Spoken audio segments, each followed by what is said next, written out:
look real professional, man. Why you say that? I mean, you got the black on black, the background, the spinning, NFT background. I mean, it's quite professional, man. Like if I couldn't read that well, because I can't really see what's the name of this podcast, what it's on. Oh. Now let's begin the story. Yeah. That time, motherfuckers. Dub down, motherfuckers. H-Town's finest 16 Shots podcast. Stop writing with the plans on. Yes, it is us. It is us once again. It is the 16 Shots podcast with Young James Boogie and AR Dub. Tell me how you took it. I'm going to tell you what I meant. Hey, we live from H-Town and Atlanta, both respectively. And is it frozen in Houston still, or is it thawed out? It's just cold, man. It ain't really frozen. It's just cold. Did it ever really freeze? I heard they closed schools down and shit like that. It did, but it was for the best. But it's just cold. No icing like that. Yeah, man, it's just the many different phases of the new studio. I haven't gotten where I want to be yet. I need a monitor here so I can look at the camera and look at the people I'm talking to, opposed to looking off to the side. Yeah, I get there though. I'll get there. Talking real bullshit, man. What are you talking about? I can hear the gear. I hear the gears going when you're talking. Like I can hear you plotting out how you gonna be. Yeah, I'm almost stun on him. Oh, I'm gonna stun on him. No. I'm just trying to be a professional podcast. Like if I never would have moved from Houston, we'll be in a studio with sofas in the audience, my guy, right now. But yeah, with an audience, bro. Real hand claps, not these hand claps. Real hand claps. What kind of show we? Oh man, so we have a show. Oh, we have a show. At this point, we have a sitcom. We wouldn't even know it. And we have guys that come on the show. Yeah, but why gotta be guys? Can it be young ladies as well? Yeah, I mean guys as in people. Plural, you know what I'm saying? Yeah. Studio, guest studio, audience. We'll have. So hold on. Whoa. So sound like Conan O'Brien type. Johnny Carson. Like, so who gonna be the person that's gonna be sitting on the couch? Who gonna have a desk? We're gonna have two desks. I guess we got to. So now it's like you got two. We gotta have a table, bro. We gotta have a table, or like Deezus and Merrill and just have nothing. Just be a chair. Chairs, you know what I'm saying? Do you watch Deezus and Merrill? Not really. I was listening to the pod, bro. Them niggas is funny, but some of that shit be New York humor I don't get, bro, or I just don't like. Yeah, I was thinking it's very regional. I mean, they're funny, but they funny and I guess Houstonians are funny in their way too. Like Billy Sorrells is funny in his way. Delay funny in his way. It's a Southern comedy. Yeah. Gotcha. New York comedy and California. They'll boom on you, homie. They'll what? They'll boom on you. That's crazy. So apparently Cam and Jimmy ain't spoke since Versus. Yeah, man. I think it was our text. I don't think they meant like. No. I know it wasn't no beef. I just think them niggas doing their own thing. Yeah, I think, and like I'm saying, when you see the headline, it make it seem like it's beef or tension. But I didn't even read the headline. I saw the interview and I thought it was funny. He was like, "Shit, I ain't spoke to him since the Versus. He getting money. Cam don't care. As long as Cam getting money, he good." Yeah, and Angie Martinez is trying to put flames on the flower, man. Oh, so Angie put some sauce on it. Yeah, because she's like, what are you doing? What are you doing? You know what I'm saying?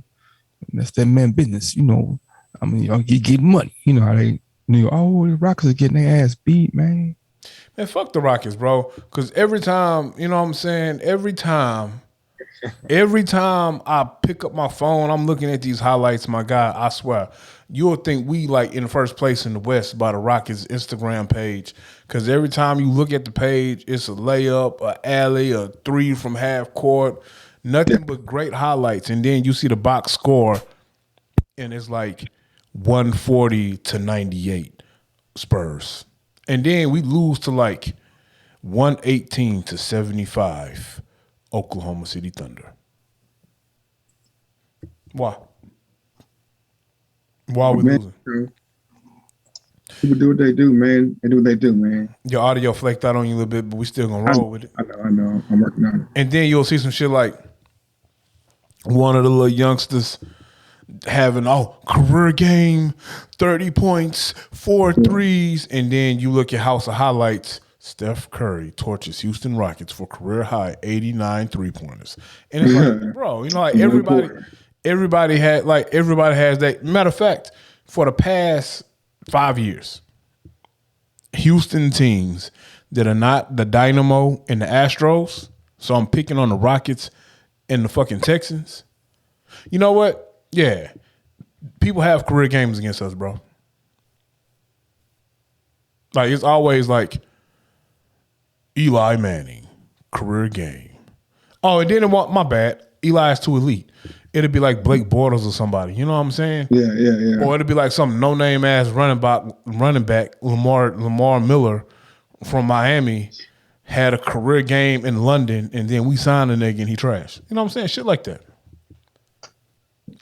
Sports. I was thinking about that also, like how players just fall off, man. At least when James Harden was in town, bro, like a nigga have a career night on the Rockets, but then the next night, James Harden dropped 45 on somebody's head. So, we get some get back. But now that, the beard is gone, I don't know, bro. I mean, these rookies be looking good, but we still be losing. I don't get it. Like, are these niggas not playing? Are these young men not playing defense? They're just too small, man. They're too young and too small, man. They're too young and too small. So, like, if I pick on them, man, who's the meanest person? Who do you think the meanest person on our team is? You know what? I can't even tell you because I haven't watched the full game of the Rockets. Because I get upset. I'm assuming Woods is the biggest dude, huh? That's what I'm saying. He think he's the biggest, and we know for sure he ain't the meanest. Mm-hmm. So, you know what I'm saying? You got rookies and a foreign dude, man. He's supposed to be so skilled.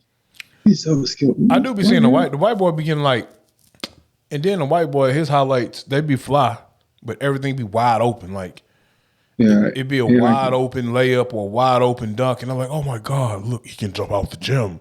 But I mean, what, like 6'10", right? How tall is homie? Like 6'9", 6'10". That's what I'm saying. When you 6'9", it look like you jump out the gym every time you jump. Yeah.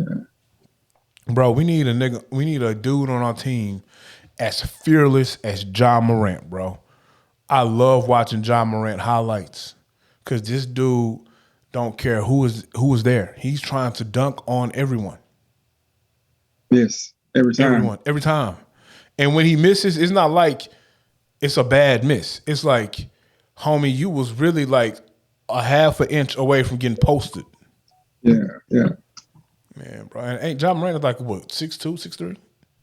He's a smaller guy. Yeah, I like that John Morant character. He reminds me of Russ that can shoot, though. Yeah, he can shoot. They're too small. He can shoot, but he can't shoot. Like, he ain't no lights out shooter. He does, he shoot a little better than Russ. Yeah, I feel like he makes better decisions with the ball as well than Russ. Yeah, and he got the athleticism, so when he do mess up, he can get away with it. Yeah, he can. And I think like his game will age when he loses some explosiveness. He already has a skill set to facilitate the ball, so he'll probably be fine. Nah, he don't fall off. Did you see the point guard? Did you see the point guard score with 4 seconds left against your Brooklyn Nets? Nah, he who? Your Brooklyn Nets. I ain't mind particular. I assumed that you just travel with James Harden. I assume you like. I'm a Rockets fan, man. No. I assume you like these LeBron fans that cheer for whatever team LeBron is on. I feel like that's how you are with James Harden. No. Oh, okay. Man, what we got? First topic of the night. What we got? We got music. We got music coming, man. We got a interview. A guy that I'm familiar with. I know him. What? Who? Huh? Man, your audio's trash. You sound muffled. You sound like you're talking like this. Because I'm going in and out. We got music. First thing, we got music. We got. This is how you sound right now. What about now? You still sound like this, sir. You still sound like this, yeah. So yeah, first thing we got now is the music. Music from some rapper in Houston. I don't even know. Who you got? Well, how about that? How about now? Slightly How better, about but now? you know we're gonna roll with it. I think you be jinxing my audio on purpose. I don't, man. The audio was crystal clear. You hit record, and I don't know what happened. My audio is doing well. All of a sudden, it's like, man, I think you pushing buttons over there. That's what you're doing. I'm remotely pushing buttons, messing up your audio. No, you're putting a filter on it. You believe that, don't you? You really believe that, don't you?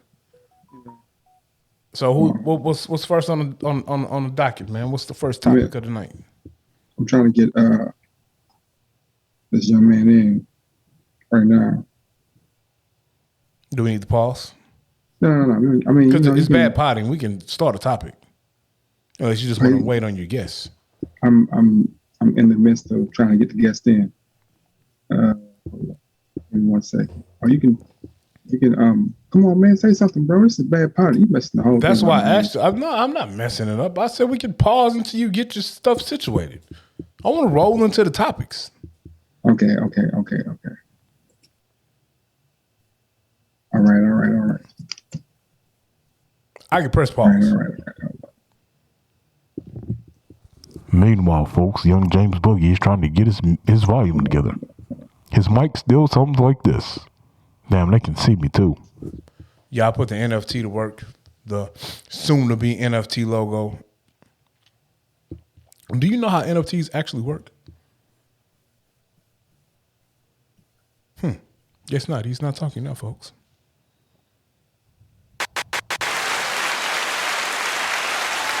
And we're back.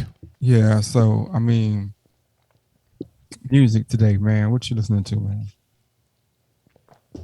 Man, you know what? Let me open up my iTunes and tell you what my last download was, because I've been listening to some of the same stuff. Mm-hmm. All right. So my last 2 downloads. Last one was Magic. That's Nas's latest album. Mm-hmm. And then from there, the last download, Johnny P's Caddy. Okay. So that would be the Benny the Butcher and your boys collab. We got a guest in the building. How you doing? What's going down? We just talking some music. So young James Boogie, introduce your guest, man. I'm gonna do that if you let me introduce my guest. You know what I'm saying? So this is a young man I've known for a while now. Very thorough, very, very forward as far as, you know, doing what you need to do, wanting to do it. You know, strong will, strong mind. And there's somebody who sent me some, he doing music now. I was like, what? What it sound like? And they told me, I was like, man, he kind of jamming, you know what I'm saying? And it's just nice. It's just so unique to see so many people from that same situation, meaning that A-Leaf YMC, I can't say that word, A-Leaf place I used to work at, that all those musicians came out of that spot. Like it was so many musicians that were literally like rubbing shoulders every day. And everybody went off and made their own way. So I can't say it because I don't know how to say it. I don't want to mess it up. Your stage name, but I'm gonna let you introduce yourself and tell the people a little bit about your music. You can hear me, right? Yes, sir. Okay. My name is Gwaups. I'm from Memphis made, A-Leaf raised, and I just started writing since COVID. I came out since COVID. You know, like I had lost my job and I couldn't find a job. So I was trying to find some way to make money, and I was just listening to beats, and I've always loved music. My brother actually writes. He's always been doing music, and I never really thought that I could do music until I just did a song, and then it's history. What's the name of the song you dropped? My first song was Houston Freestyle. It was like but right now it's called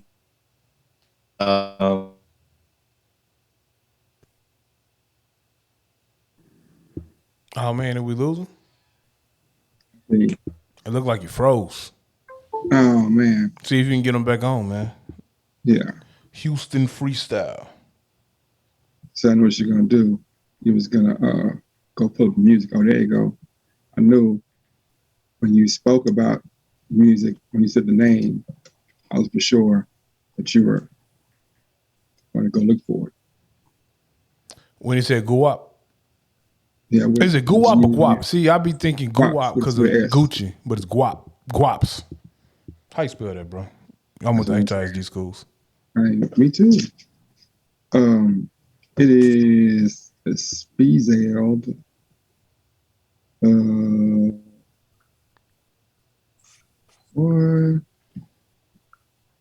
What? Devil is a lie. Who's a lie? The devil.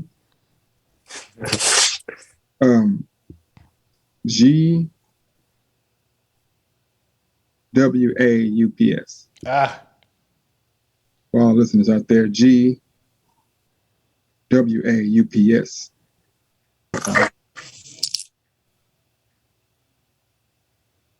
Okay. Is it Gwaups Tracks? Possibility it could be.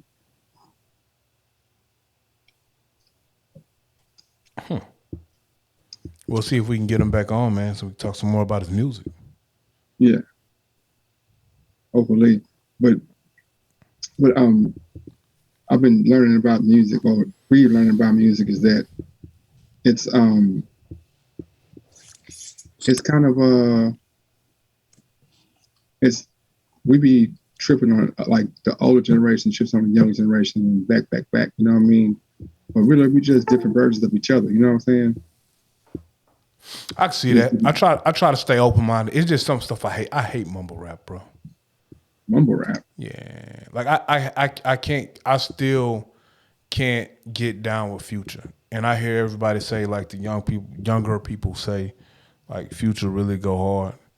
Little baby, Future got something, man. Huh? Future got something, man. I'm not debating he doesn't. I told you, like I said last time, Future is mood music, man. Like he don't even be making sense. You're not even listening to the words, man. You catching the vibe. You know what I'm saying? Like if they wanted to say he druggy music, I can kind of agree with that because it's like he's a drug, man. He's a musical drug. Gotcha. And whether you own something or not on something, you riding that drug with Future. Gotcha. Future is a drug, you know what I'm saying? But some artists are that. We got our guests back. Let's talk about our guest music instead of Futures, man. We don't rock with Future like that, man. I am. No, so you was telling us about you was telling us about how you started writing music. You said you had so was your first song you put out Houston's Freestyle? The first song I put out was it's called Underrated. I did a music to it. It's on YouTube, and I actually had got Cash Doll to do some promo for me. She was able to put my song. It's another song called Ride. I was able to put it on. She put it on Spinnerella, Top Mixes, and SoundCloud for me. It's my bio. She dropped it, and then that was pretty much it. I've had like blogs and stuff hit me up after that, but I'm trying to figure out like how I want to get just noticed. I think I'm about to start going to open mics and stuff like that soon. Yeah, get some management, man. Get some management. It's funny, like some of the things that we went through. I don't know if you know, we used to do music way back in the Gap. And we went through some of the up and downs of, people coming to us saying, oh, I want you, you should have your own. Or, just different people had different ideas about how you should run your music or run your situation. And we figured out at some point, like, we need a manager, we need somebody to go and politic with them so we can just do music. Because us politicking the music, man, we burning bridges or putting ourselves in situations. So what's your barrier going to be to the industry, to the business side? Are you run your own business, or do you have plans to let somebody else kind of speak? in your interest? I'm definitely gonna try to do everything myself because a lot of people that are in the game, they already know somebody that's in the game, or dated, things of that nature. So I'm trying to get into it, just me, like self-made. I will say, I think I think either route is a good route. You can't go wrong. If you do it yourself, you'll gain that experience. And then, you know exactly what you want to do, where you want to go with your music, and you can take that path. But like Bug said, I think why it somewhat worked for us is because, it was at least four of us. So we had four people to bounce ideas off of, and all four of us had like unique talents that we brought to the table. With you just being by yourself, you might need a manager, man, because you can focus just on the music. Because that's a big thing too. Focusing on your music and you having someone in your corner you trust that can focus on the business aspect. But if you do go with Get Management, I would make sure I'm hands on and I know exactly what's going on, because we actually were in that situation too, where we, kind of left some stuff in other people's hands once we did get a form of management so we could focus on music. And I think we missed out on some opportunities because we let someone mismanage what we had going on. But I've always heard stories like artists coming up and things of that nature. It's always the things with the management. So that's kind of why I want to be my own manager. My mom always told me, you can do everything by yourself. It's kind of hard to do it by yourself and it takes a little longer, but I will have a team, but I want to be, in charge of my team. Yeah. It's an independent show, right? Yeah. No, definitely make sure whatever you choose to do, if you do have a team, you do have management, make sure you're involved. Make sure you're doing what you want to do, not what somebody else wants you to do. Stuff like that, man. So yeah, man. So it sounds like you were out of work during COVID, like a lot of people, and you were just looking for some unique ways to make money. So you decided to make music.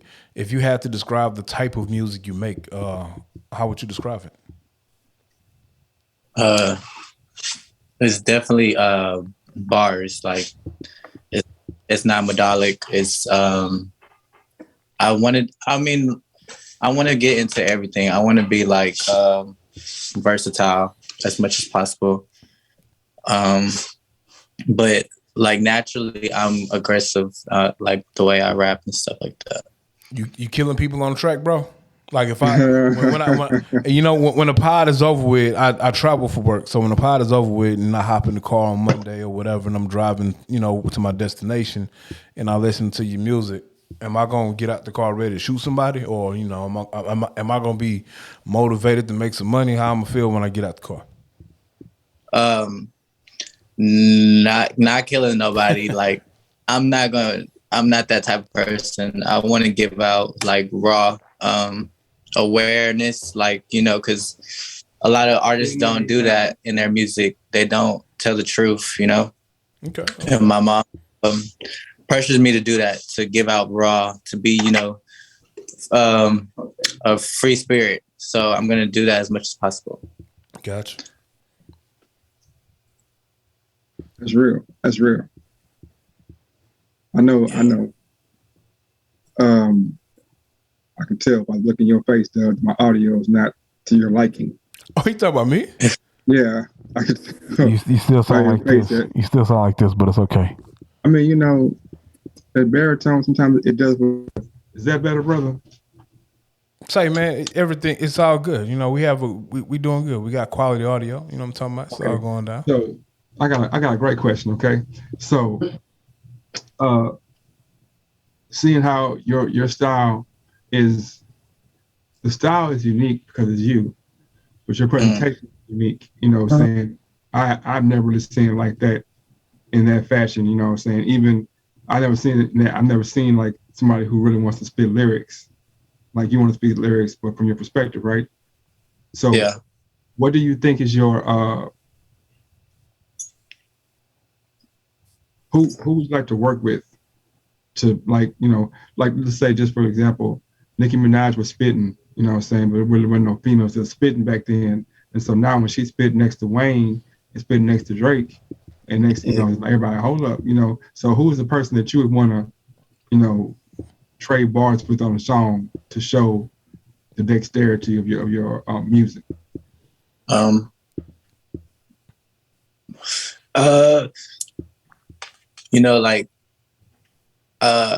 Right now I was trying to do songs with dudes, because I can really show that I can rap like one of the niggas, because when they see me, I'm obviously like not one of the niggas.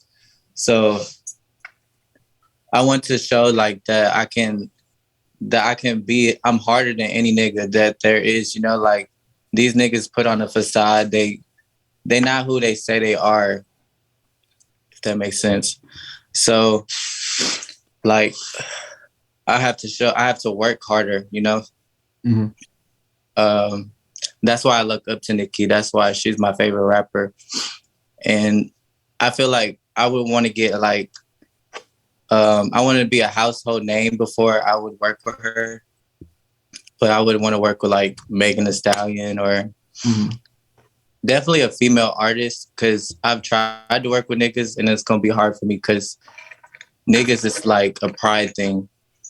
I mean, I know Jack Harlow did a song with what? What's the name? Race has a lot to do with it. Okay, but why does it matter though?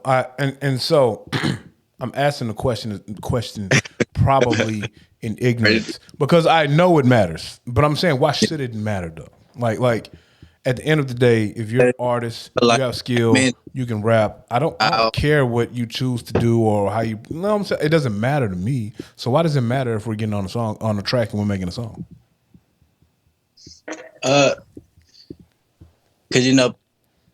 I don't know. People just the media. They're gonna take things different ways, or so. I don't know.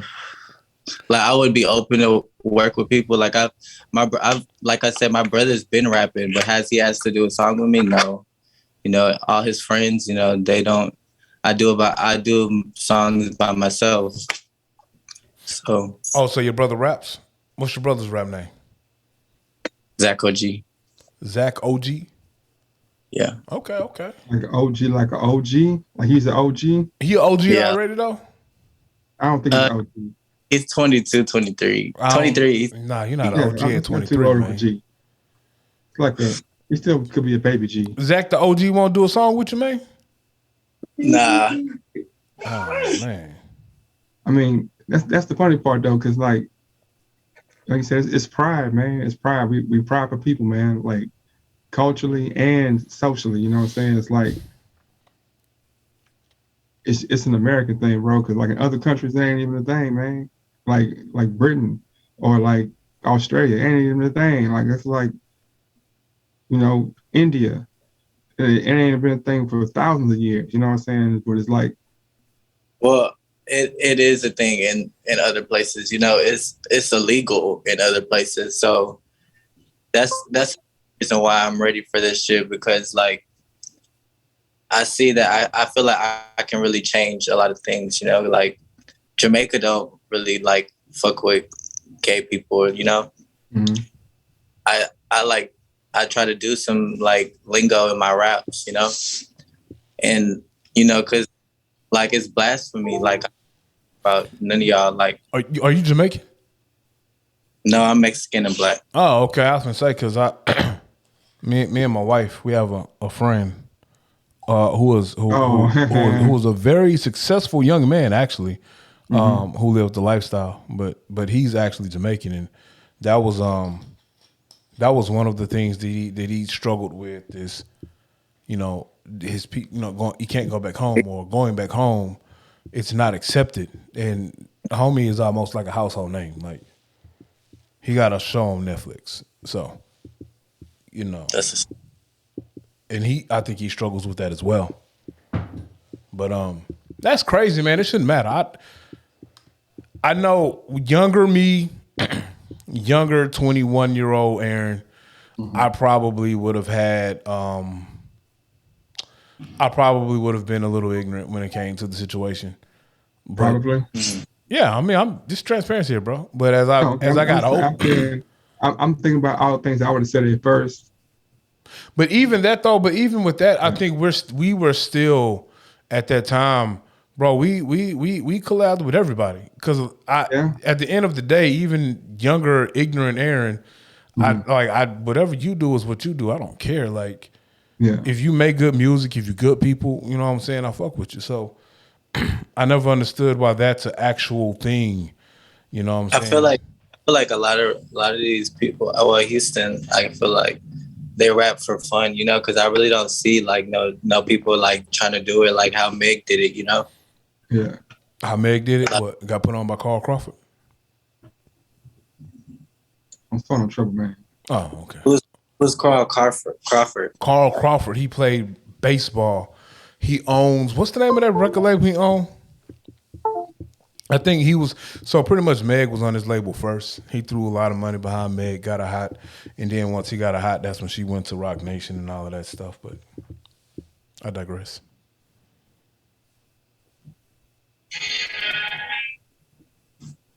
Yeah, that's what it is too. Capital, you need that. Like, Nah. So what's your hottest single out you think you got out right now? What's your hottest song you think you got out right now? That's what Punctual, the one I just made. I feel like that's my hottest song right now. My hardest song. It's called Punctual. Yeah, it's called Punctual. Okay, Punctual. Are you doing any shows, any showcases anywhere? You have any live shows lined up where people can come check you out in Houston? Not yet. Not yet. But you plan on doing some showcases and things like that? Yes, sir. Cool, man. Tell everybody where they can get your music from or get any content that you put out from. You can catch me on YouTube at Gwaups. I have SoundCloud, Gwaups. Gwaups is GWAUPS. Okay. And my IG is also Gwaups, GWAPS. Oh, GWAPS.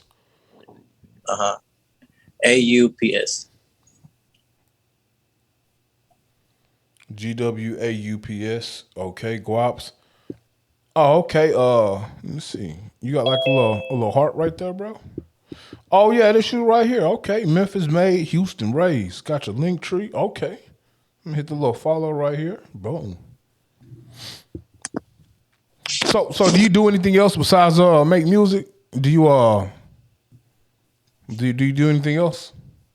Nah, right now I'm working. I'm recording serving. Stopped. No, keep going. Oops. Yeah, keep going. I'm serving, and that's what I do right now. I'm Recording in progress. So, like, when I'm not working, I'm at the studio or I'm writing.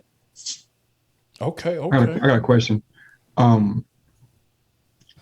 Do you I see like the camera. Do you ever think about modeling as a source of income or as a way to promote your music? Yeah, I try to do it that way because, like, right now people don't really like my music on Instagram. Like, they just like my pictures whenever I post pictures. Yeah. So, like, now I try to do like videos whenever I take pictures, something like that. I'm trying to think of ways to incorporate it. I would like to get into acting more than I think modeling, but I would do all three.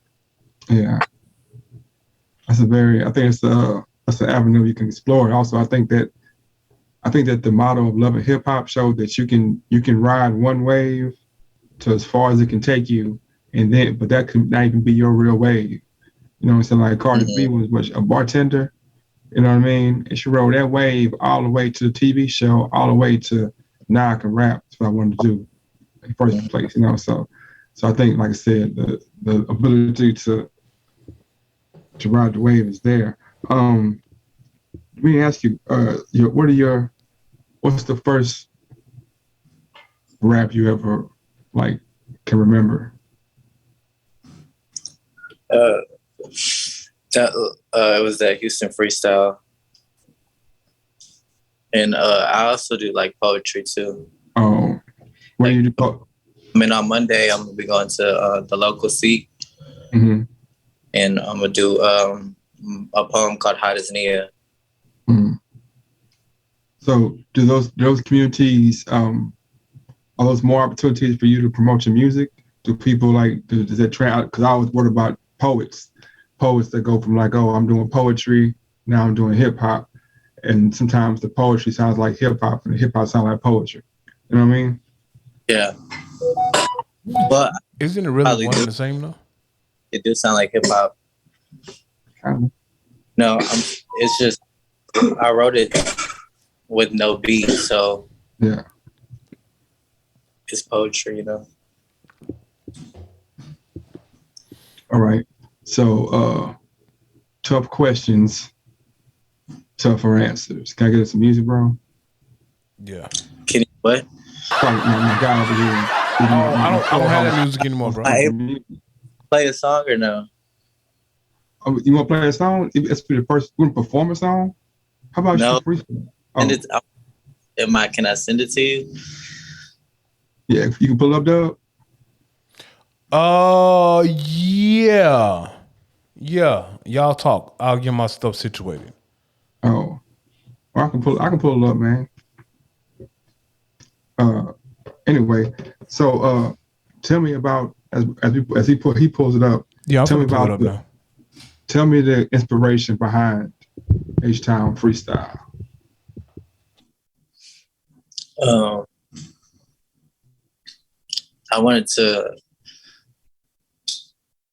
I was just high smoking in the backyard, and it was just the easiest beat, because like Houston beats are really easy, and it was what's his name? I can't think of the man's name. Yeah, but you said they're easy. When you mean easy, man, I mean they're easy to like the beats are slower or the tempo drags, so it's easy to rap on. What do you mean by easy? Like what's a hard beat? A hard beat is like more more tempo, faster. Yeah. Houston slower. It's like you can ride, say with like a easy flow. Like it's cold as fucking here, my bad. It's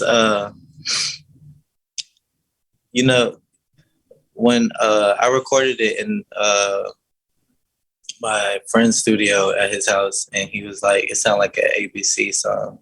Yeah.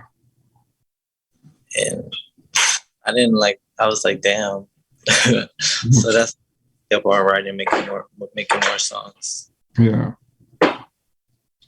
I think, there was a short time when I thought that newer rap was dumb. I thought it was stupid or whatever. But then I had to realize I was just hating, you know what I'm saying? And really it's just like if it can't help but be better than rap before, because they have the influence of all the rap. Like they got the influence of MC Hammer, they got the influence of Tupac, they got Biggie, they got Future, they got Outkast, they got Migos, they got all this influence to play with. So without trying, they're gonna sound like somebody, you know what I mean? And they put their twist on it. So it's just about like this relaxing and listening to the music and not getting caught up in, some of the lingo or the vibe for me. Mm-hmm. But I actually had to ask you, what are some of your older influences, like the people you listen to, like, or that you feel like y'all have the same type of vibe but just different times?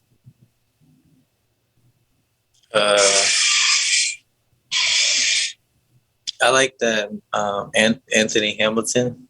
Oh yeah. It's really good. Yeah. I got your SoundCloud pulled up, man. Yeah. So I got a couple. I like of tracks. A lot of different type of music. All around. Like I know a lot of songs, but yeah, I try not to listen to music as much because I just tried to write my own music. Yeah, they get into your vibe, and now you thinking like them, or you writing what you heard. Yeah. Prince or Michael Jackson?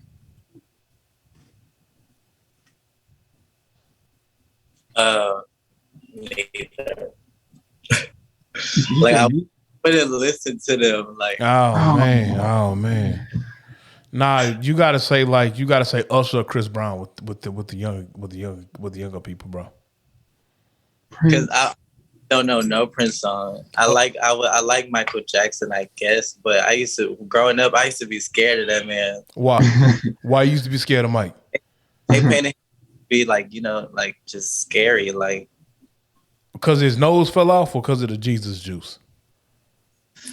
No, they were just saying like he was just doing stuff with kids, and then gotcha. Like just like then on YouTube they had like a scary pop-ups when he died and shit. Oh, okay. All right, I got some track. I got your SoundCloud pulled up, man. What you want us to play? I see a couple of tracks. I see a Pretty Bitch freestyle, Player freestyle, Underrated freestyle. Which one of these you want me to play? You can play Flow. Slow. Let me find Slow. Hold on. Tracks, see all. Let's see all of them right quick. You said Flow or Slow? I think it's called Flow. Yeah, Flow, 10 p.m. All right, let's check it out. Go.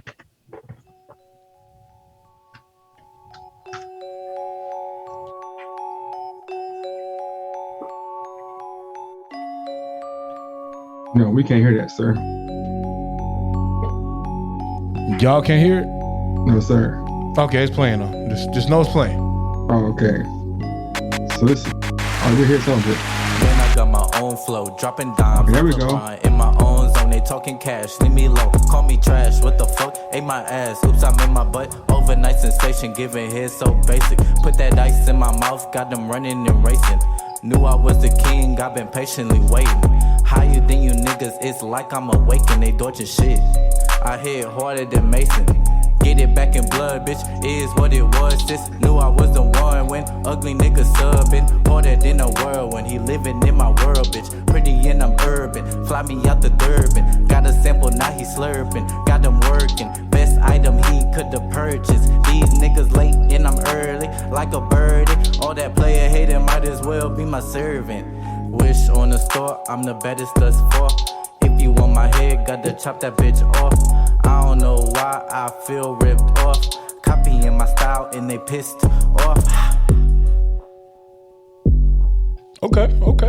So what you did there? So this is the hard part for me, right?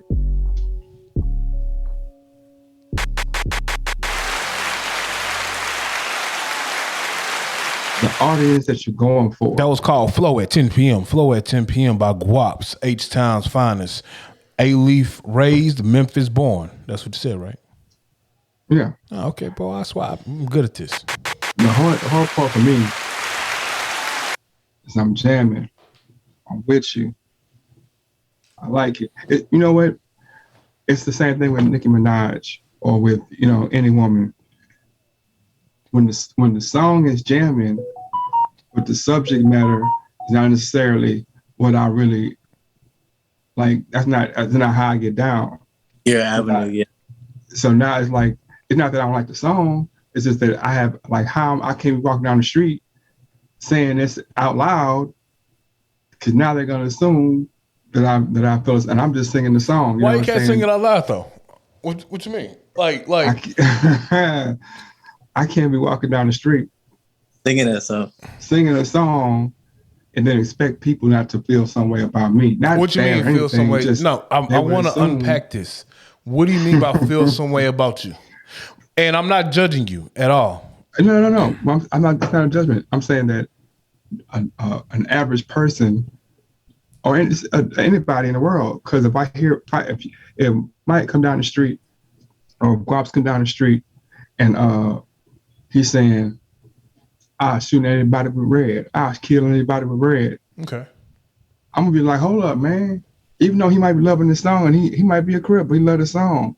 but I'm gonna hear it and react to wait. You know what I'm saying? I'm not judging. I'm just saying, oh, he telling me how he get down. And I'm saying, if I'm walking down the street and I'm jamming, and then I just say something, they're like,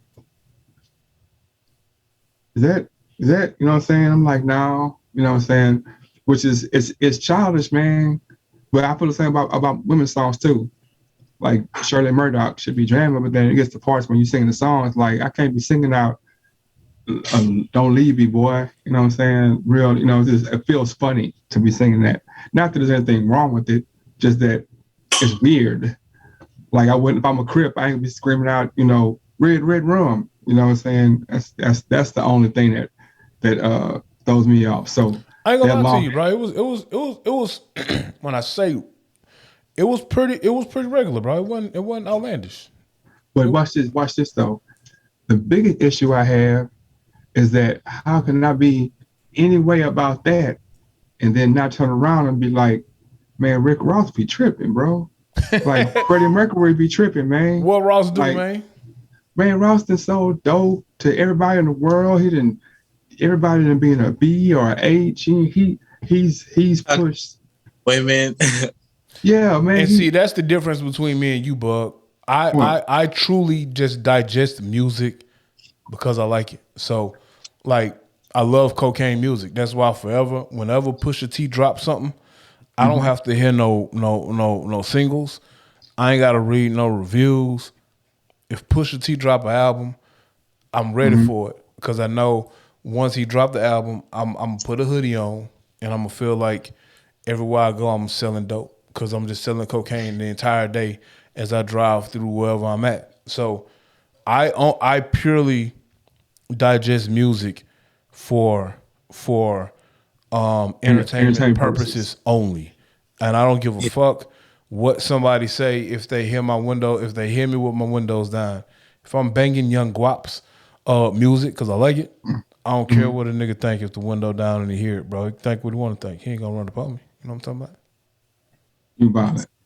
You violent, man. A little bit. And that's what I like Gwaups music too, man, because you know I asked him at first. I said, if I listen to your music for 2 hours, am I gonna want to kill somebody or slap somebody, or you know, am I gonna be a loving human being?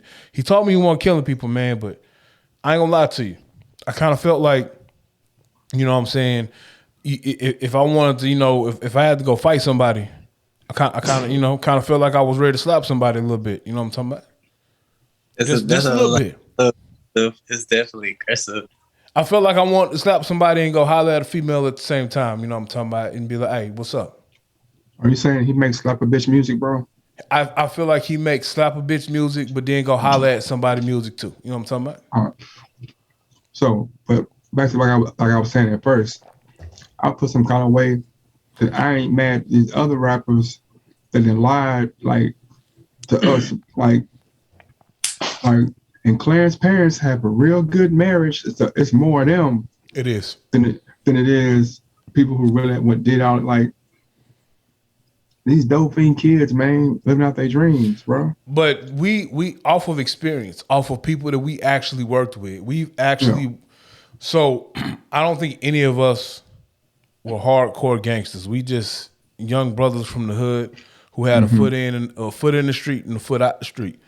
But and a lot of the rappers that we worked with were some of the same. Had a foot in the street, foot out the street. The dudes that actually was 10 toes down in the street, and you know we worked with them. They couldn't sit still long enough to make a complete album. Agreed. That was dope. They was dope artists, but they couldn't sit still long enough in the studio. Man, it was this one dude we worked with, dope artist, man. Had bars. I swear, every time we had a session with homie, it took us 4 hours to record one song because every 20 minutes he had to move around and I'll be right back, man. You know what I'm talking about? He did every 20 minutes. Yeah. So, you know, them dudes that really live their life, they ain't sitting still long enough to be a rapper. I agree.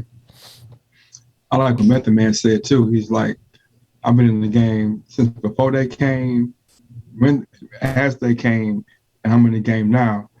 And I'm like, where is the money coming from, man? Like, how are y'all getting bigger checks than people who are getting legal checks? and got street checks. Y'all ain't getting no legal checks. So how's y'all flashing money like this? Either somebody lying. Oh, it's fake or money, somebody bro. lying. I really Or somebody believe lying. 98% of these rappers are flashing fake money, and they jewels be fake. Jewelry be fake, bro. Like she was saying, like he was saying earlier, he was like, these dudes be fake. Most of them be fake. So when they have a commentary about anything about you, they really can't have a commentary because they fake themselves, man. They mamas and daddies is lawyers and doctors, and they want to be in the hood. You know what I'm saying? They mamas and daddies, you know what I'm saying, they went to private school 12 years of their life, and now they got a tattoo and they gangster, you know what I'm saying? Like, so I just I feel like the only thing I'm trying to really tackle is me trying to get out the masses, you know, and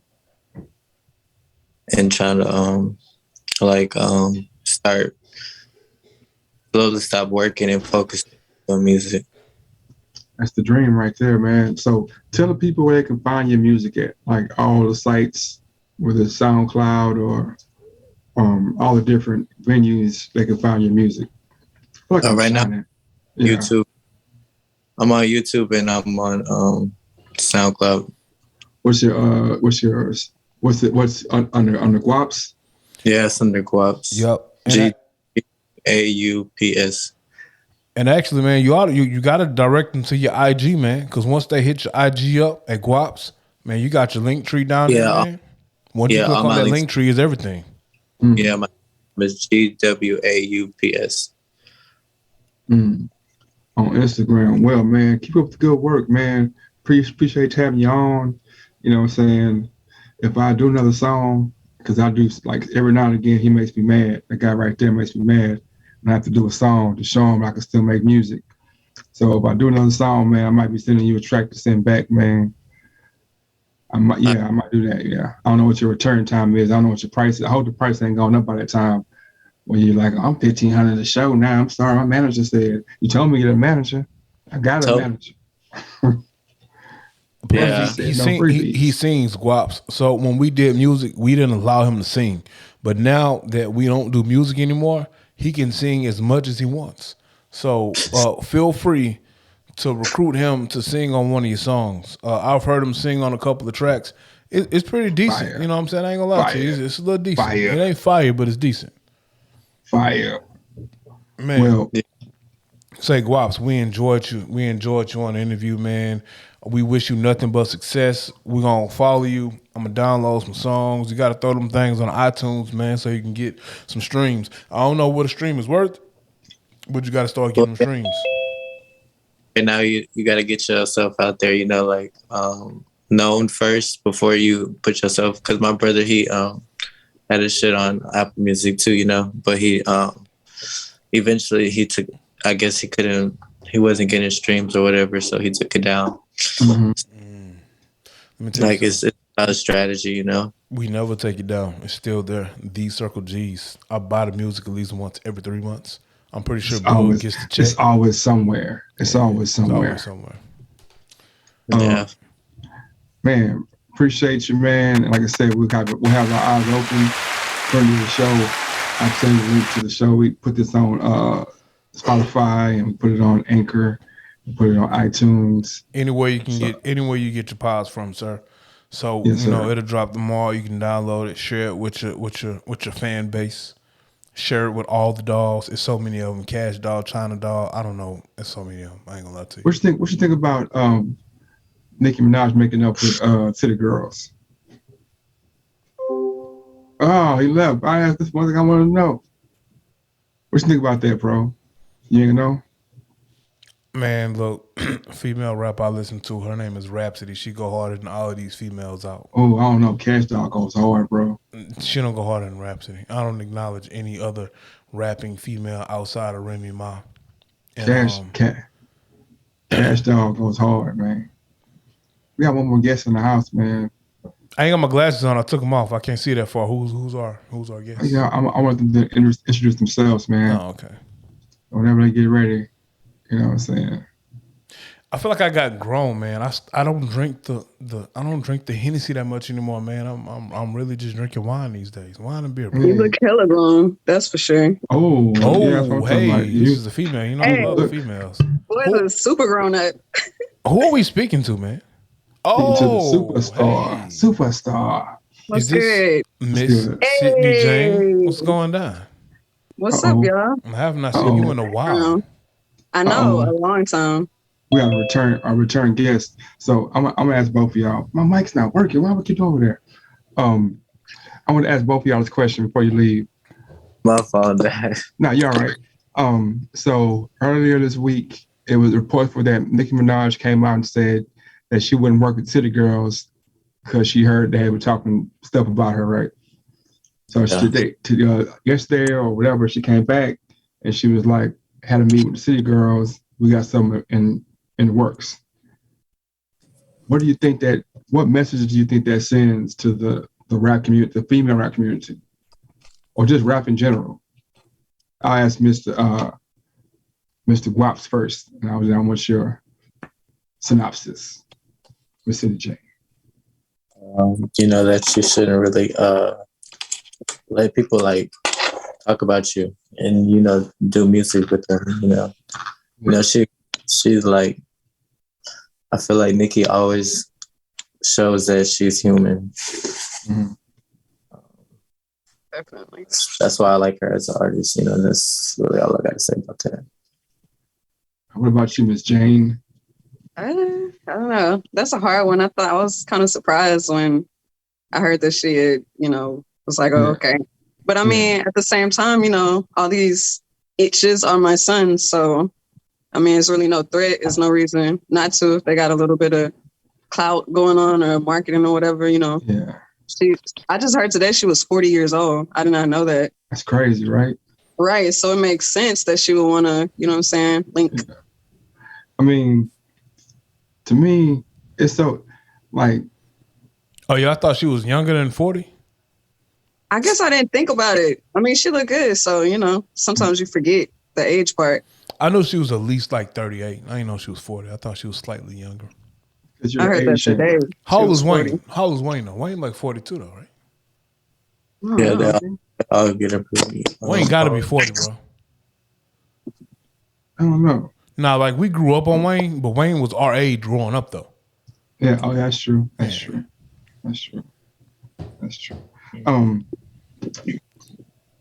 The formal introduction that you need to get is coming right now. Please do. The person that we're talking to right now is not only a H-Town legend, a legendary voice, a legendary songstress, the leader of Sydnee Jane and the Janettes at one point. And beauty's unmatched too. You gotta put that in there. Yes, man. But see, you being super passionate. I'm talking about the accolades. Everybody can see she's a wonderful looking person. That's obvious. Mm-hmm. You know what I'm saying? Steve Wonder can see that. Damn, I'm old. You old, but I promise she looked the same way she did 10 years ago, bro. No, I'm old. Not her. I ain't call her Austin. I'm old. No, you are old. I mean, but who else would you reference though? I mean, Ray Charles. Ray Charles, that's even older. So y'all have no blind person for y'all. Y'all ain't got no blind people that can make music, man. Y'all generation. Oh, Blind Fury. Okay. Blind Fury. I forgot about Blind Fury. He was all right. But that was kind of like a setup from he had some funny homeboys. He had to. His homeboys like, man, look at his old dusty ass shoes. He had some small 1925 ass poo-poo pants. Oh man. Because he couldn't see. So how is he talking about this man in a whole outfit? But yeah. Book, how the fuck am I younger than you, but I got more gray in my beard? What are you do? Why are you dying? I live a good life, man. I live a good life. I don't even steal cable. Quote unquote. Great Nas. He got a cauldron or something at home. Nah, that nigga use Beijing all the time. Why do you always say that, man? We've already talked about this, man. Your lady friend has already told the world that you put something in your beard, bro. Not only does he make up these assumptions. I didn't make that up. We got it recorded, bro. It's like 18 episodes ago. First off, of a friend of mine is a lady, not my lady friend, making it seem like that was the person that, like, But we don't know a lady friend. Carry on. I know, yeah, because this is a thing he does. They have to straighten this Oh out. no, she knows your intimate whereabouts and what you do. Stop it! Stop it! Stop. So, like I was saying, Sydney Jane, what's on your playlist right now as far as music? What are you listening to? Man, I'll be stuck on shit that came out like a year or two ago. Okay. So Earth Gang. Earth Gang. Okay, I like Earth Gang. Earth Gang. Yeah. What else? I mean, Jamiroquai, Jimi Hendrix. I mean, I listen to Drake. Across decades. You know what I'm saying? I like Eric Bellinger. Okay. So, I like to just play that game about people they like and just name people that they probably don't know or they should like. Like Alan Stone. Okay, no. Don't know. Oh man, super dope. Let me ask, while I got everybody on the screen, did y'all like Tory Lane's last project, Alone the Prom? I didn't even listen to it, but I like Tory Lane's. Why did you not listen to it though? Dope. It kind of like just dropped, and no one truly knew, because I know he's still dealing with that bullshit with Meg, and apparently I don't know what's going on with that, but the way the music industry is fucking with him, I'm assuming whatever they said happened didn't happen. Yeah, because he's still getting played. Last thing I heard was like some techno, I don't know, pop type song. I was like, okay. This Alone at Prom is supposed to be like 70s, 80s music. Ooh, thought the snake was out. See, Boog don't like Tory Lanez because he claimed that his voice is too feminine. I don't know. That's not what I was saying. That is what you said. You definitely told me that. Your words were, he sounds like a female. Well, I said that before. I don't like him. I don't like him because, I like him. I like the earlier kind of grungier rock Tory Lanez. The rapping Tory Lanez, we know that's just him just saying words. Because he's not no gangster. He ain't no shooter. He ain't no killer. Well, he might be a shooter, but, you know. I mean, if he can't hit, anyway. Allegedly. Yeah. You know what I'm saying? But yeah, so it's like, it's kind of fake to me. So I'm like, and the R&B stuff, it's all right. But then it's like, you can't be this gangster over here and then you all high pitched over here. It throws me off. Well, R. Kelly was the R&B thug, bro. Yeah, man. But he also was the Pied R&B Piper guy. We knew what he was. He said he told us what he was, bro. He said he was the Pied Piper, and we didn't believe him. He sure did. Literally in the storybook, it's a picture of the kids trailing behind the dude with the...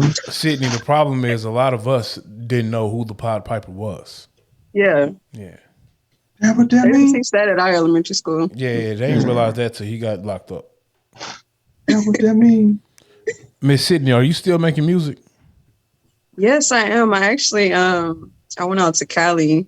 Shout out to High Voltage Partners. I just got back last week, actually, and I recorded with this new group out there. But it was on a Solo Hendrix beat. Shout out to Solo. SOLO, my guy. Yeah, but I just recorded literally last week, like Wednesday or Tuesday, I think. Yeah. I still follow you on like IG, Facebook, and a couple of years ago, you were on your real. Every time I looked up, you was doing a show. You had like your group. Do you still have your group, or are you just doing a solo thing? The band? Yeah, no, I don't have the band anymore. They're still my friends. But as far as what I'm doing now, working on building up my catalog some more. I want to do a lot more writing for other artists, and then eventually get back into putting a band together. I really want an all-female band. Dang, I would say I play drums. I mean, it depends. You know, it's kind of hard to find women that play all the instruments that don't already have, you know, something else going on, which I'm open. If they do have something else going on, we could cross promote, but I like it to happen organically. So I'm just making my music and, you know, moving along, and whomever I connect with, then we take it further, see what happens. Beyonce did that like once. That was pretty dope too. What? When Beyonce had the all-girl band. Oh yeah, that's definitely.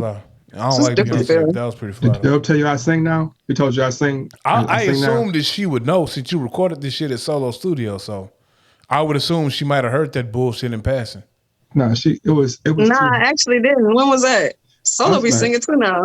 Oh, I know. I hate all these dudes. I was like, man, when I was out there trying to sing, now, man, blah blah blah. It was all kind of problems. I had to almost fight to sing on songs.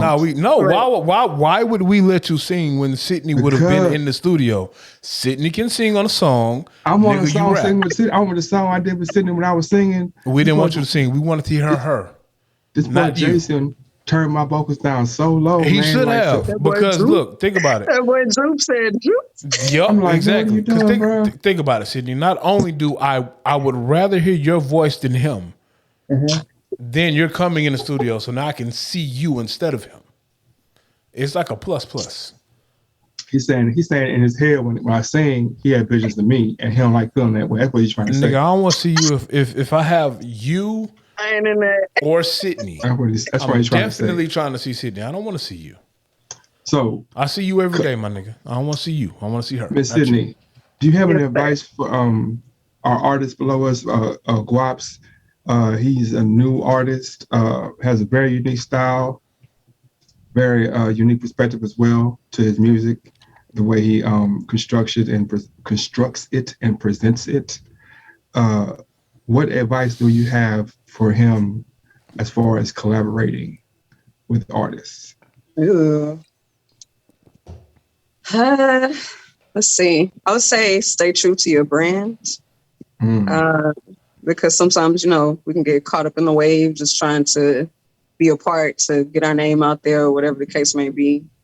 I would say also, this is my personal, but I would say do what you feel and what feels right when you interact with people because, relationships are intricate, whether it's, with your friends, family, lover, whatever. So business relationship, isn't any different. So definitely have to make sure that you have some type of mutual foundation which you can build upon and not stray from. So anything else that I would say? Have fun. Think out the box. He looked creative. I like his look anyway, so I'm sure he got that on. Like, I'm gonna have to check him out. But that's the majority of it. I think energy and relationships are very important. So just trying to stay balanced with that when picking who you associate with. Because also, you never know what people's reputation is sometimes with other people. So you have to be careful about your associations also. Not saying to not work with someone just because other people have an opinion of them, but just to be careful that there's nothing that's going to damage your brand. One thing I hated about music was the boyfriend, girlfriend, husband, wife team. I hated those. You talking about Rashida and Kurt? I hated it because one, it's almost like an unfair advantage, but more importantly, it's always going to be like, for sure that more than likely they're going to pick an interest to them over, you know what I'm saying? So, don't let the man be overprotective. He going to hate on projects. I don't let the girl be overprotective. She going to hate, why you got to do a song with her? Or, why you got to do a song with him? Or I don't like the way he look at you.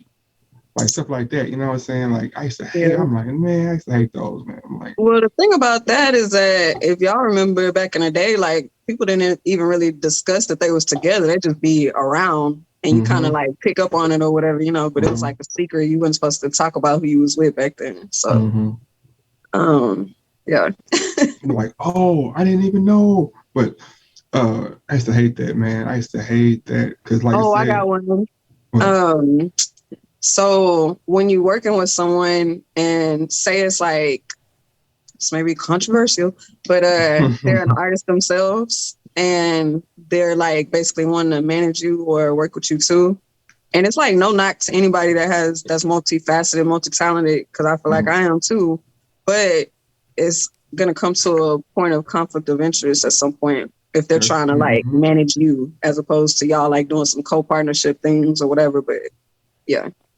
I personally would stay away from that type of structure. Because it even happened with the major artists too. So a lot. Okay. He was looking for Dub.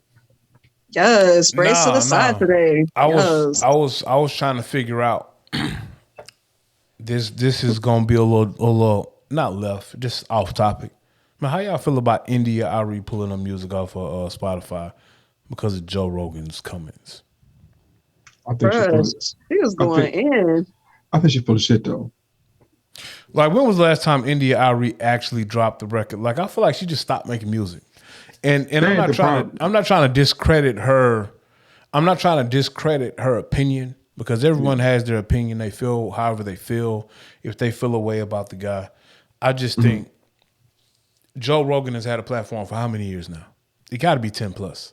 Yeah, I mean, homie was doing Fear Factor when I was in high school still, and he was at the forefront of this podcasting shit. I feel like Joe Rogan been podcasting for at least 10 years. So or more.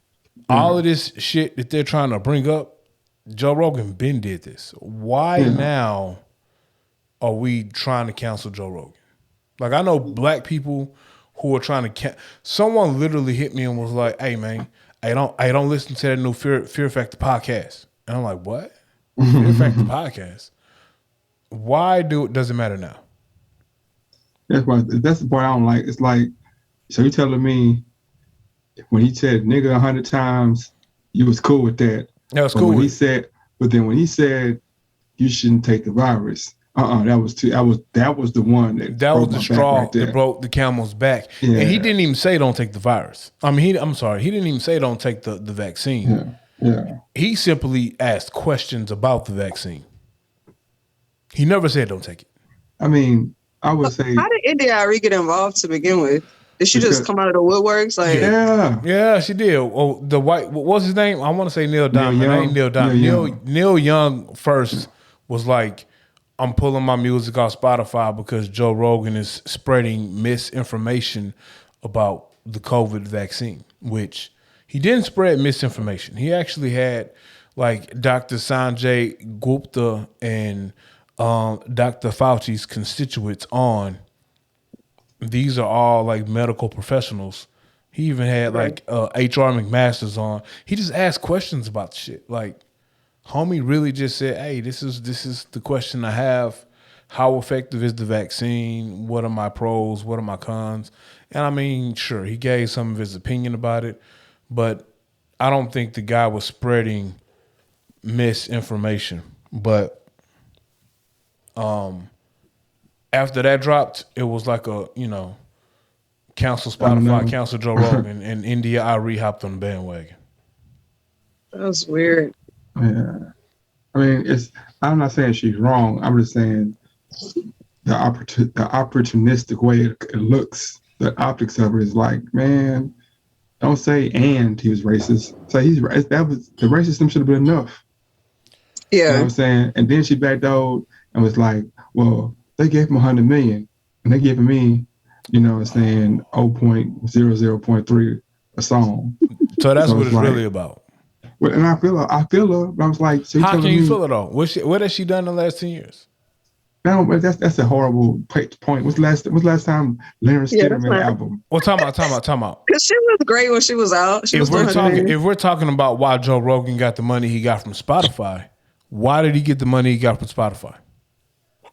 Because they got money to give out right now. Not because he's special. Because he had the #1 podcast in America. That's why. Right. So you said if you got the #1 something, you should get the most money? I'm saying for Spotify and how they were paying out, they wanted to get the #1 podcaster on their platform exclusively. He pulled everything else off of wherever it was streaming. Yeah. It's exclusively on Spotify. Okay. That's why they gave him the money they gave him. Now, if India Ari had something going on that it was drawing X amount of viewers per day, per week, per episode, whatever, and then she could compete. She could say, hey, for the past 5 years, I've drawn in the exact same numbers as Joe Rogan. I should get the same 100 mil he got. I can rock with it. I disagree. Well, so what has she done to deserve the 100 mil that he got? That's what I'm saying. She's been active longer and has a bigger fan base. What you mean? I knew Joe Rogan before I knew India Ari. Keep it a buck. That's because you know him. And the reason the 90s, bro, the early 90s, man. When what was Joe Rogan? I don't know. He wasn't Fear Factor until like maybe 2000. But what I'm saying is, hold up. You have one person who is a neo soul artist, a good neo soul artist. I'm not taking nothing away from him. Okay. And then you have someone who was on the forefront of a podcasting movement, and he has X amount of fan base. You have somebody who has had a fan base for over 30 years. She ain't had no goddamn fan base over no 30 years, bro. Quit that shit. Are you serious? Nigga, I was in my 20s when India Ari dropped Brown Skin, bro. What are you talking about? You in your 20s. I was in my 20s when India Ari dropped Brown Skin. I know for a fact because I had a girlfriend who loved India Ari to the point I hated that shit, bro.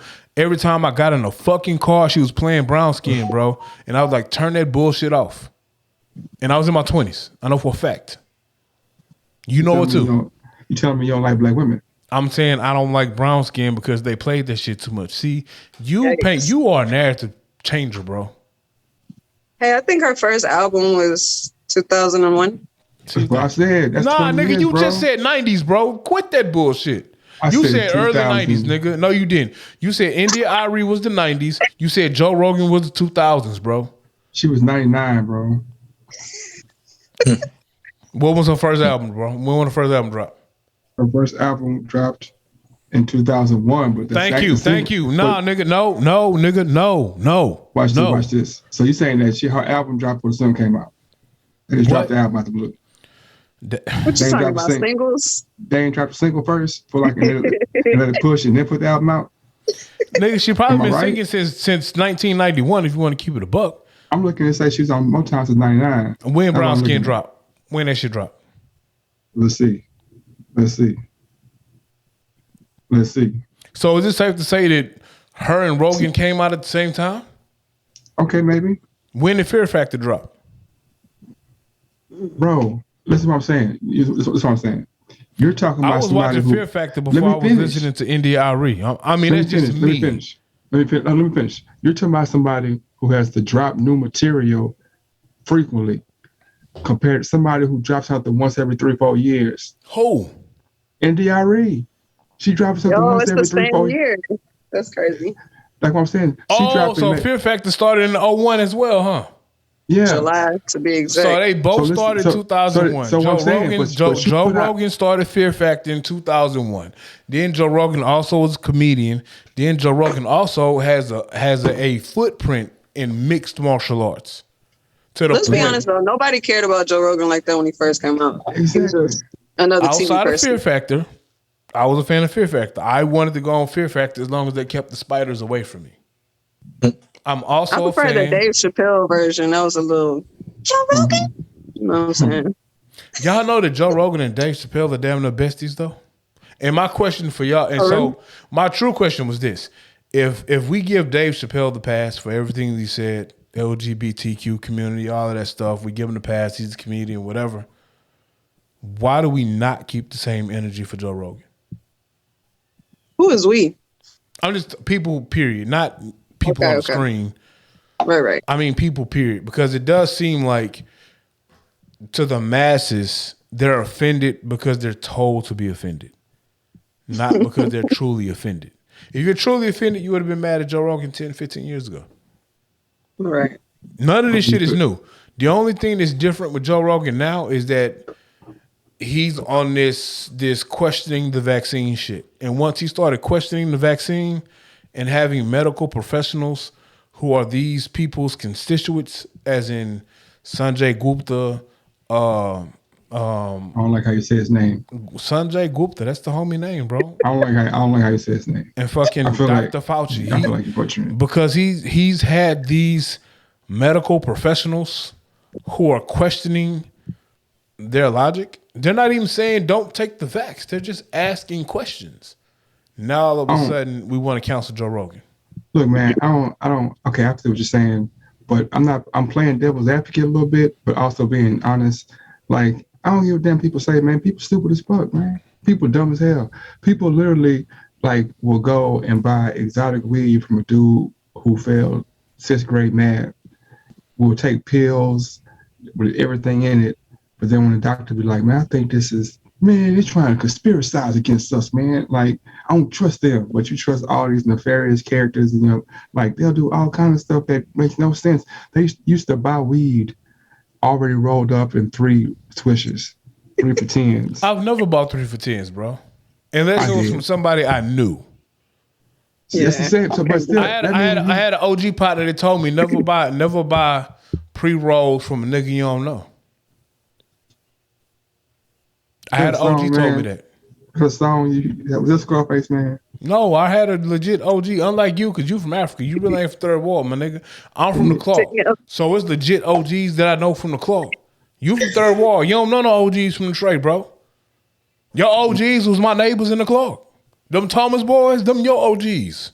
They might know. They're younger than me, first off. No, not all of them. But they your all OGs because the Thomas boys is real niggas from the Clark. And they my OGs. Because every Thomas boy is at least 3 years older than me. I'm a year older than them. Antho told me, man, don't trust the nigga to roll his weed unless you know him. What I'm saying is this. It was a normal thing. It was businesses predicated upon they would hire people just to roll. When you buy a cigar, some of them are hand rolled. And you think they use some of them, they ain't just using water? They're more expensive, the less water they're using. What are the $2,000 ones are the ones that. What are you talking some about? stranger. It's I don't know if he's still there. It's a Cuban dude in the French Quarter, man. He rolls handmade cigars. It's pretty fire. Next time you go to the French Quarter, you got to stop in there. Did he do it with his hand, or did he make it? He do it right there in front of you, bro. But I don't know what he do. Is he water or is he licking it? Well, I be drunk, so I don't know. Because if you're licking it, man, you can't have a problem taking no pill or not taking no shot, man. But you've licked a lot of random shit before. You've licked some questionable shit before in your life. Bro. No. You've licked some questionable shit before in your life. So I think a young man or a young lady who was hand rolling Cuban cigars and they licked the cigar to seal it, you might be safe because you might have licked some questionable young ladies in your life. I'm just not with the Omarion going around. So I'm saying, man, he ain't gonna catch the Omar run. He paints a picture all the time of me being some kind of like, you know, loosey goosey guy. But I'm straight down and narrow. I'm a straight down, like, I'm just a thinker. Really, I'd rather just, you know, read books and philosophize about the truth of day and night, up and down, which way is up. That's what I want to do. Oh, I love Young Thoughts, bro. What you talking about? Oh, bro, they switched on my screen. That was on purpose. That was on purpose. Nah, because I was like, homie, Gwaups just did a wardrobe change. But Sydney just moved to the other side. You got a full jacket on, Sydney? Is that like a full jacket? Yeah, it's a little, you know what I'm saying, a little chaqueta. You know okay. Chaqueta. I don't know. I came on, y'all was looking like fancy. I was like, let me grab a little something. Well, you know, Boog usually changes shirts every 5 minutes, and he changes personas as well. Man, I can't even see y'all right now. I don't know what's going on. It's like a black screen. Yeah, put your clothes back on. That was a black joke. You might be darker than me though, but it's all good. That was out of line. So Sydney. So, wait, I got a question. Okay, go ahead. All right, so y'all would you consider yourselves to be bloggers? Or bloggers, I mean. Boog might be more of a blogger than me. Okay, I'll say yeah. All right, so the whole Cardi B thing and Tasha K. Mm-hmm. Did y'all talk about that already? I heard about it. So pretty much the young lady, she told some rumors about Cardi that weren't true, and Cardi sued her, and she actually won. That's what happened, right? Yeah, but so a person would need to see like the exact transcripts to know exactly what her claim was. But it's believed that the claim had to do with her making statements about having an STD, one in particular. And then there was a video that Cardi made where she said something about it, but didn't necessarily like say she had it per se. Yeah. And so I know that was part of the dispute, but I was just like, today I heard it has gotten up to like $3 million, I believe. Yeah. And I was like, how is that even? I don't know. That was wild. I thought that was a little too much. I was reading that like whatever the initial settlement was, it kept going up. Where old girl had to pay like more. Right. But I mean, but so y'all speak freely. So we speak freely. If you get to a point, a Joe Rogan point, do you feel like you'll be, you know what I'm saying? Can't have them certain conversations. See, I don't know, because we speak freely, but we're not on a platform saying like, excuse me for using you as an example, Mr. Gwaups, but we're not on here saying like, hey, Gwaups running around here, burning boys or whatever. You know what I'm saying? Like spreading STDs. Like we ain't doing that. We just talking about music or whatever the rumor is that we hear. If we hear the Gwaups got rap beef with Lil Baby and they going back and forth, that's what we gonna report. You know what I'm saying? We ain't reporting no rumors and shit. Like we heard Gwaups ran up on local A-Leaf artists, Young Stacks, and put hands on them. Is that a real artist, Young Stacks? It's not, but I feel like if Young Stacks dissed Gwaups pink braids, he might run up on him and put hands on him. Cause I listened to that track we just played. And it's the fight track. What was it? Slow Flow, 10 p.m. What was the name of it again, bro? Flow. Yeah, Flow, 10 p.m. It did sound like that. If local A-Leaf artist Young Stacks talk down on your hairstyle, you might catch that boy coming out of K-Rolls in two-piece with no fry, no shake. Bro, it's like 12 rappers that came like out of their class. Out of their, what was it, 2017, 18, something like that? What class? Your graduation year? Who, me? Yeah, it's when I graduated. That 18, that 14 to 18, and maybe some 19, bro. It's like 12 rappers. Like I'm talking about rappers that have records that move around the world, all in that same class. Out of all the like A-Leaf area rappers or Southwest or SWAT area rappers, the one rapper who always is on my mind because of their name is the Bloodbath chick. Oh, OMG Bloodbath? Yeah. And the only reason why is because she really tried to do a show at a middle school. When she got out of jail, she's like. You said when she got out of jail? Yeah, she got out of jail maybe like 6 months ago. For what? I don't know. Maybe some OG blood. I don't know. You got to be killed. Your name can't be Bloodbath and you don't have no bodies. Yeah, she got out of jail and like she got on Facebook or something. Was like, y'all can hit me. This is my new number. I'm out, y'all. I understand you ain't got a publicist. Mr. Gwaups, I don't believe that you don't know who Prince is. Like you give me Prince vibes. You really give Prince vibes. Yeah, I've heard his music, but I wouldn't listen. I don't know. I've listened to his interviews and things like that. He's really cool. He has different perspective. I like it. You almost sound like Prince now. He says something. I have the same cadence, but man, Prince was ahead of his time. I feel like. No, go ahead. Go ahead. A lot of guys liked Prince. I guess he had a lot of girls. I heard. I fucks with Prince, man.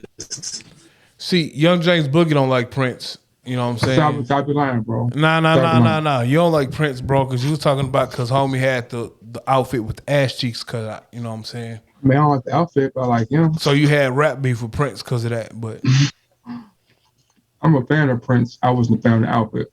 I think Prince is a better musician than Mike. Mike is a better pure artist than Prince. I think Mike was a better writer. I liked Mike's music. I like the fact that his videos were like mini movies. I like the fact that Prince, from start to finish, that was him from start to finish. Composed, wrote, all of that stuff was his music. He could play every instrument. That's what I loved about Prince. I like the fact that he did Super Bowl, and while he was performing Purple Rain, it literally started raining. Like that. And that was godly. That was what? That was godly. It was godly. It was almost like he was God-like. Yeah. Yeah. All right, it's that point of the pod where we get into the foolishness before we get off, where we almost get canceled, bro. So what foolishness you got for us tonight, young James Boogie? It looked like we lost Miss Sydnee James World. Mr. Gwaups. First off, how'd you come up with the name? It was my Twitter name. Like, I've been had it for since high school, maybe 9th grade. It just means like money? Or what does it mean? Yeah, it means money.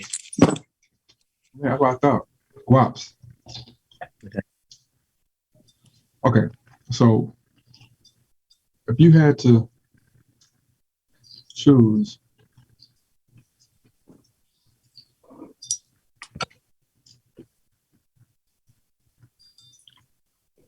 what would be the one thing you would want all your listeners to remember about you?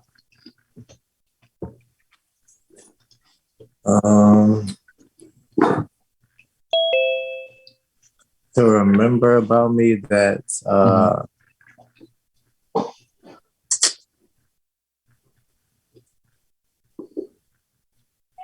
I think I would want them to remember like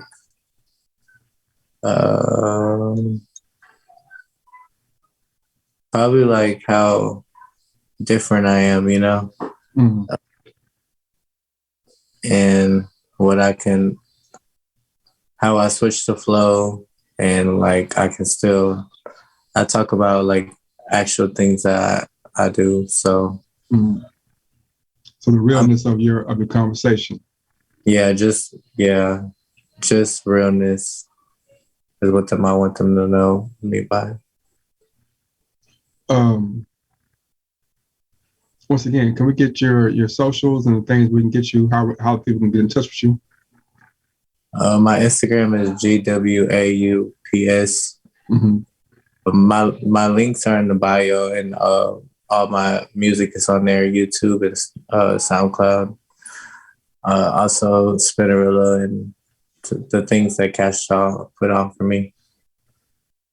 That's what's up, man. Appreciate you coming on the show, man. I'm going to get into the interview with Miss Sydnee, and look forward to seeing you prosper and seeing you on the show again. Thank you. All right, appreciate you. Have a good night. All right, you too. That is Gwaups. Aaron was lying so much that the internet gods told him he had to get off for a second, or he'll be back. Mine, I don't know what happened to mine. I got kicked off too, and then the link wasn't working. Man, it's Aaron. He brings that bad juju when he started lying about me. So Miss Sydnee, and the Janettes.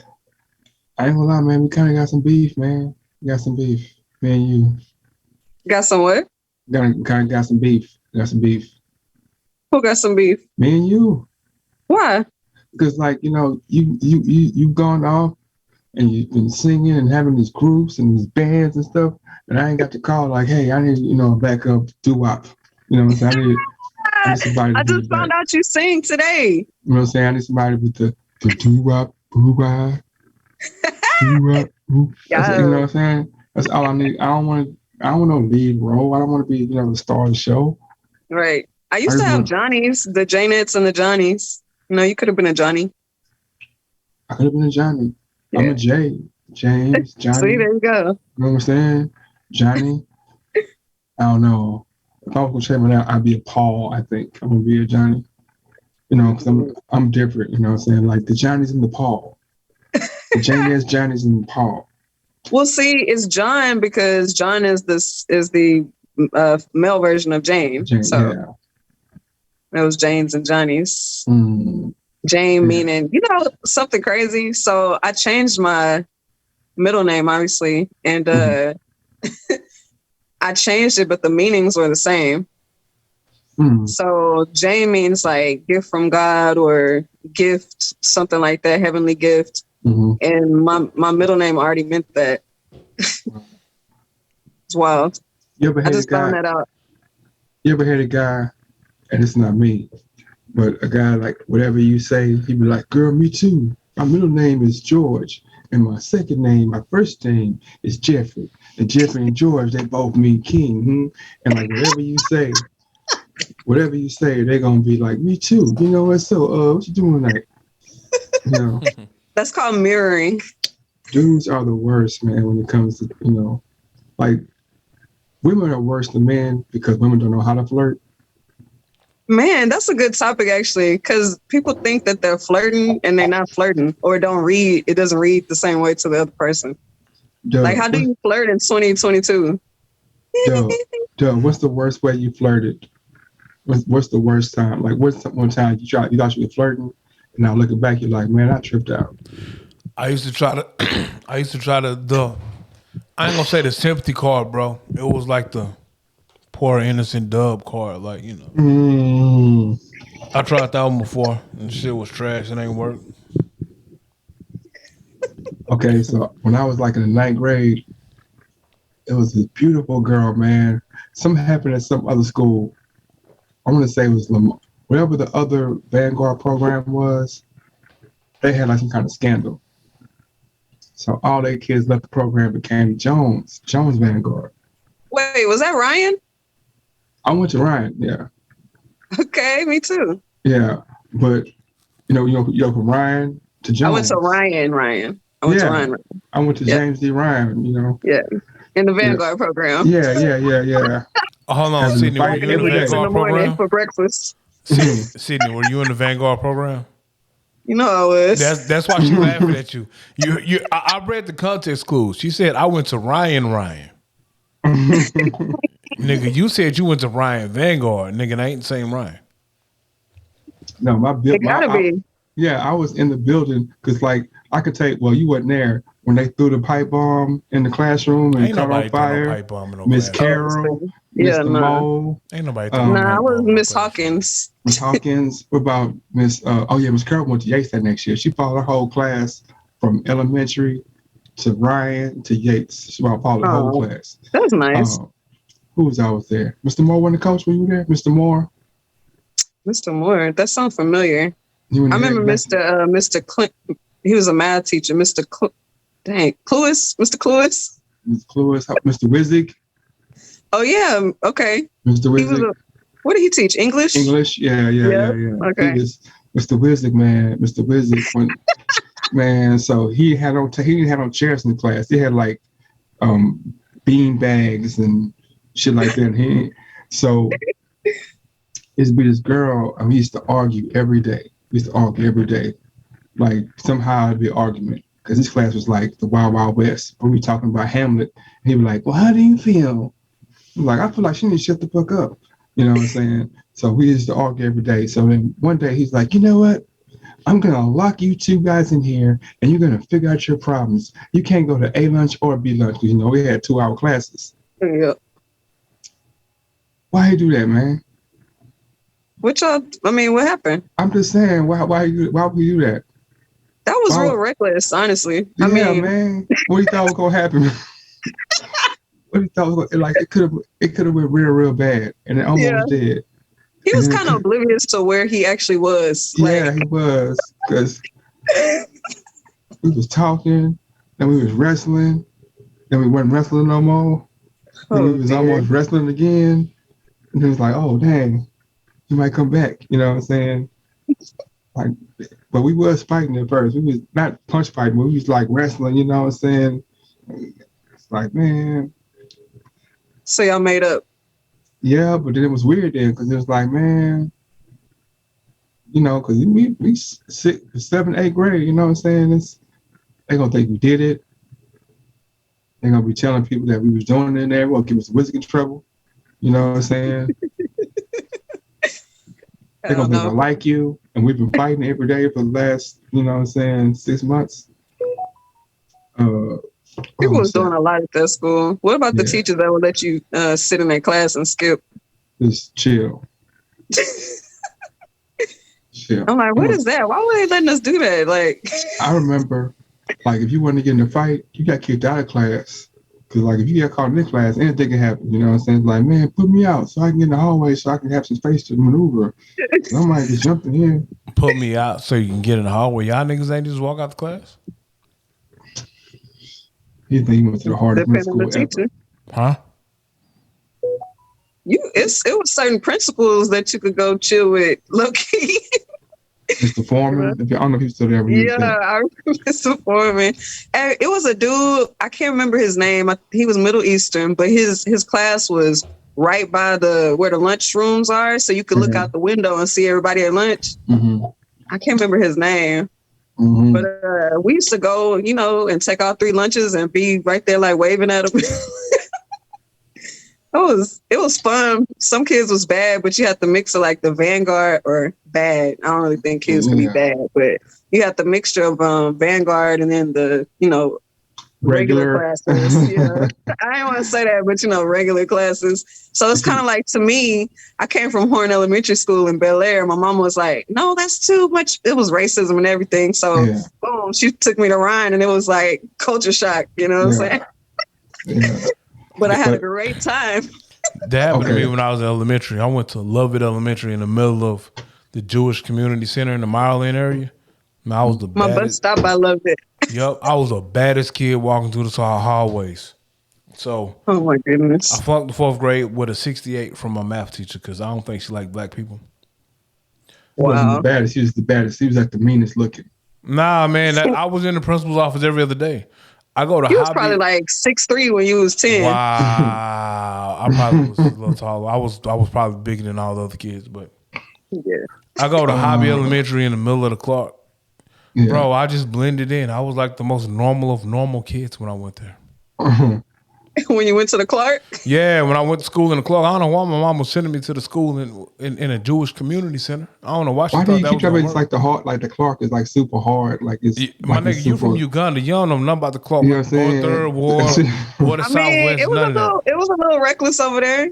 You know what I'm saying? Just a little reckless. Always discrediting my hood, man. That's what I'm saying. Like, nigga, you not even from the tray, bro. Look, when you walk out of Ryan and walk 2 steps to your left, your right. Stop it. Anyway, stop it. Stop every it. Which way is crack houses. No, it's not. Stop it, bro. Yes, stop it. Every which way. Not, the bottom. All right. Wait. So, okay. So, in the Vanguard program, it was one class I forgot, but in the morning we could walk to Yates over there and get breakfast. You know, at So we did, and we would get the egg rolls at the little store across around the corner.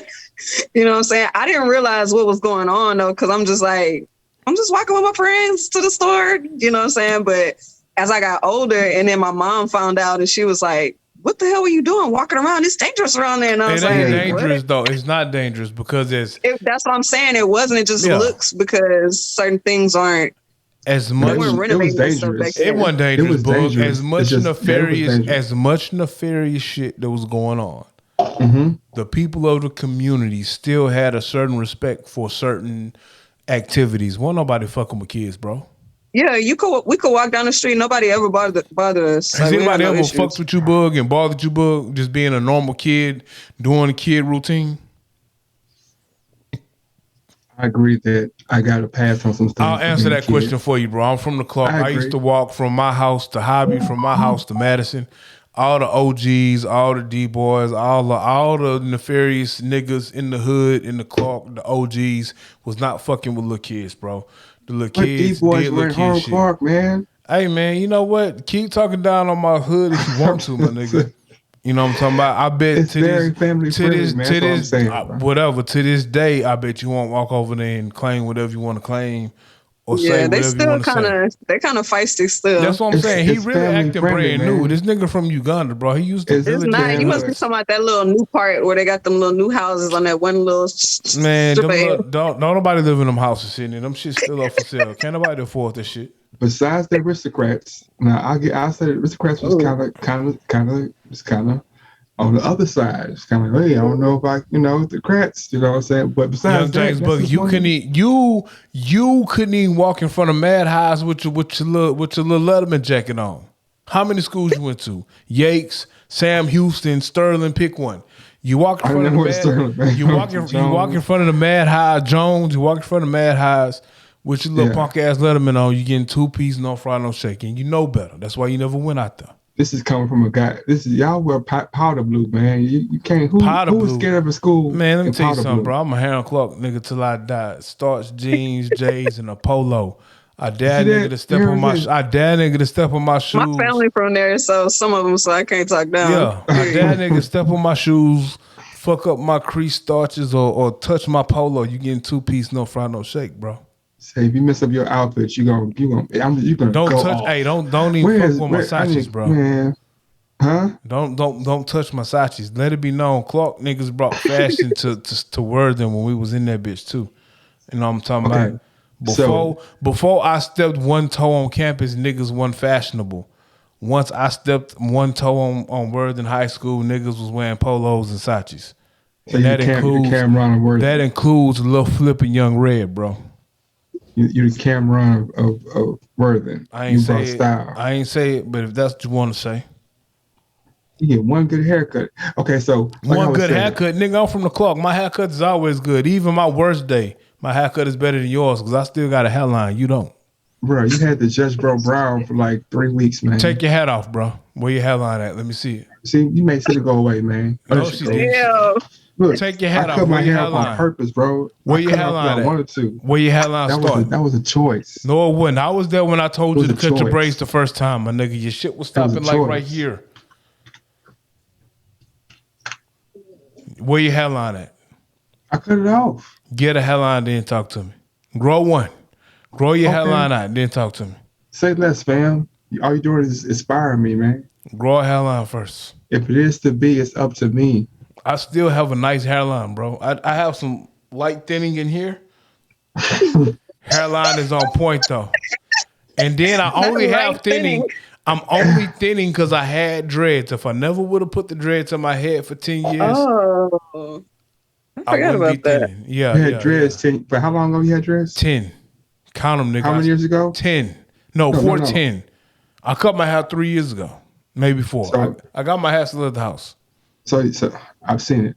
So what you're saying is that you have been dealing with a patch for 3 years. It hasn't gotten worse, is what I'm saying. You see the thinning. He said light thinning. Light thinning is here. It was there because a young lady in 3rd Ward was tightening my dreads too tight. Once I stopped going to the young lady in 3rd Ward and went to a young lady from another hood, my shit was straight. That was not 3rd Ward, by the way. It was 3rd Ward. It was directly next to the Reggae Bodega. To the Reggae Bodega. Nigga, how you gonna tell me where I was going? No, nigga, Dika wasn't doing. Dika ain't did my hair in years, bro. What are you doing? Why are you bringing up shit from my past, bro? Because, but you gotta check your past and let the rest of the world know. That was so long. That was when you had hair and was still getting braids, bro. That was 15 plus. I was getting my dreads done directly next to the Reggae Bodega and fucking it's not Cool Runnings. What's the other shit that's owned by the Breakfast Club? What's the legit spot? But shout out to the Reggae Bodega. I know. I don't. The Reggae Hut is next door to the Bodega. Reggae Hut, bro. It was the Reggae Bodega, the Reggae Hut. Still is, but carry on. The young lady it's like a natural hair salon, and then it's a nail shop. Yeah. And then it's that bullshit ass Mexican restaurant. It's that Spanish restaurant about East End. So Spanish back to my story. Back to my story about the worst time I flirted with somebody or thought I was flirting. That was yesterday, probably. So everybody came to our school. So this beautiful girl, her initials were JB, came to our school. She sat right behind me. This is the second semester. So I had a whole semester of playing football, playing basketball. Playing basketball and tennis? Gotcha. I'm mid-season basketball. I'm starting to get my first muscles I ever had in my life. I done went from 5'9" to about 6 foot. And it's, and so I'm feeling myself a little bit. So she's still behind me. I get to pulling my arm up, trying to show my little one muscle I got.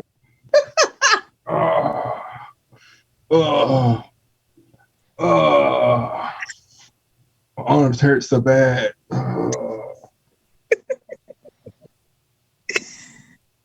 Yeah, I don't know. I never got the girl. Yeah. But So I was told when I was in Madison my freshman year, I was told by upperclassmen I had to leave the upperclassmen cheerleaders alone. I didn't listen. So I was trying to talk to the, junior, she was a junior, I was a freshman. I was trying to flirt with her. It was raining. I was creased up, polo down, Jordan's on. Say my outfit was good, bro. And they told me not to, and I did it. No. But say my outfit was fresh. It's the Miyake. Yeah. You know what I'm talking about? And they told me not to. Say my outfit was fresh. Oh, my outfit was dope. What you talking about? If we used the word drip back then, I was dripping. Only thing I didn't have was a Rolex chain that, we wore back in the day. And then later on, I upgraded. I had the silver Rolex. I couldn't afford the gold. I had the silver Rolex. So they told me not to holler at her. I hollered at her anyway. And she was listening to the bullshit I was spewing, but it was freshman slam day and it was raining. And them niggas jumped me and slammed me in the rain. I couldn't do nothing about it. I literally was leaning on the pole. I felt like I was spending my best game to her too. Yeah. You know how they say she grinned you in, and she was grinning, so I thought I was in. Oh, so you saying they had a freshman slam day? Man, what you talking about? Real nigga school. You know what I'm talking about? Not that bullshit yakes that y'all had going on. Freshman slam day would have been senior got beat up day. Nah, it was real niggas in the club. It'd have been seniors kind of. I mean, maybe we laughed it off. You know what I'm talking about? Oh no, we didn't laugh nothing off. I laughed it off. Put your hands on me. Keep it player. Yeah, you gotta keep it player. You know what I'm saying? I laughed it off. I knew what was up. I just doubled down on my polo the next day. I had, Guess Pascal jeans, polo boots, polo shirt. This nigga dressing like a Cuban immigrant, man. What? This nigga got. I'm sorry. This nigga got on. You need to stop though. That's how boys was dressing and doing. That's what I'm saying. He just mad because he from Uganda and he was wearing a dashiki in high school still. You know what I'm saying? This boy wearing a pastel shirt with some linen. You don't know what Guess man. Pascals are though? I'm asking. Do you know what they are? This nigga probably got on some open toe sandals to go with him. No, I'm not African, bro. I'm from America. I'm from Harold Clark, Texas. You're right. You had some white socks with some black Nike sandals. No. I first off, if I had on black shoes, I had on black socks. If I had on white shoes, I had on white socks. I shopped at Active Athlete and Foot Locker. You had white socks, man? If I had on some white J's, nigga, I went and got white socks from Active Athlete. Yeah, you had white socks in high school, man? What color socks you had in high school? I ain't had a white sock since I was probably a little baby, man. So that's a kid. When I wore my white Air Forces, when I wore my white retros or Amex to this day, I throw on the white socks. If I got on the black shoes, I throw on the black socks. You're weirdo, bro. You got some all white socks. For my all white shoes, yeah, nigga. I can't step out in black retros with white socks on. That looks stupid. You got a pair of socks. Sydnee, do you have a pair of socks that is white that ain't got nothing on them? Well, they got something on them. They got like, Puma on the toe. Or they got the only ones I wear around the house. They got the Jordan Jumpman in black. Like all I had was black socks and or Nike check socks. No, you didn't, because you bought your black socks from the corner store. Yeah, so Nike check was upside down. But I mean, it was Nike. That's not Nike, my guy.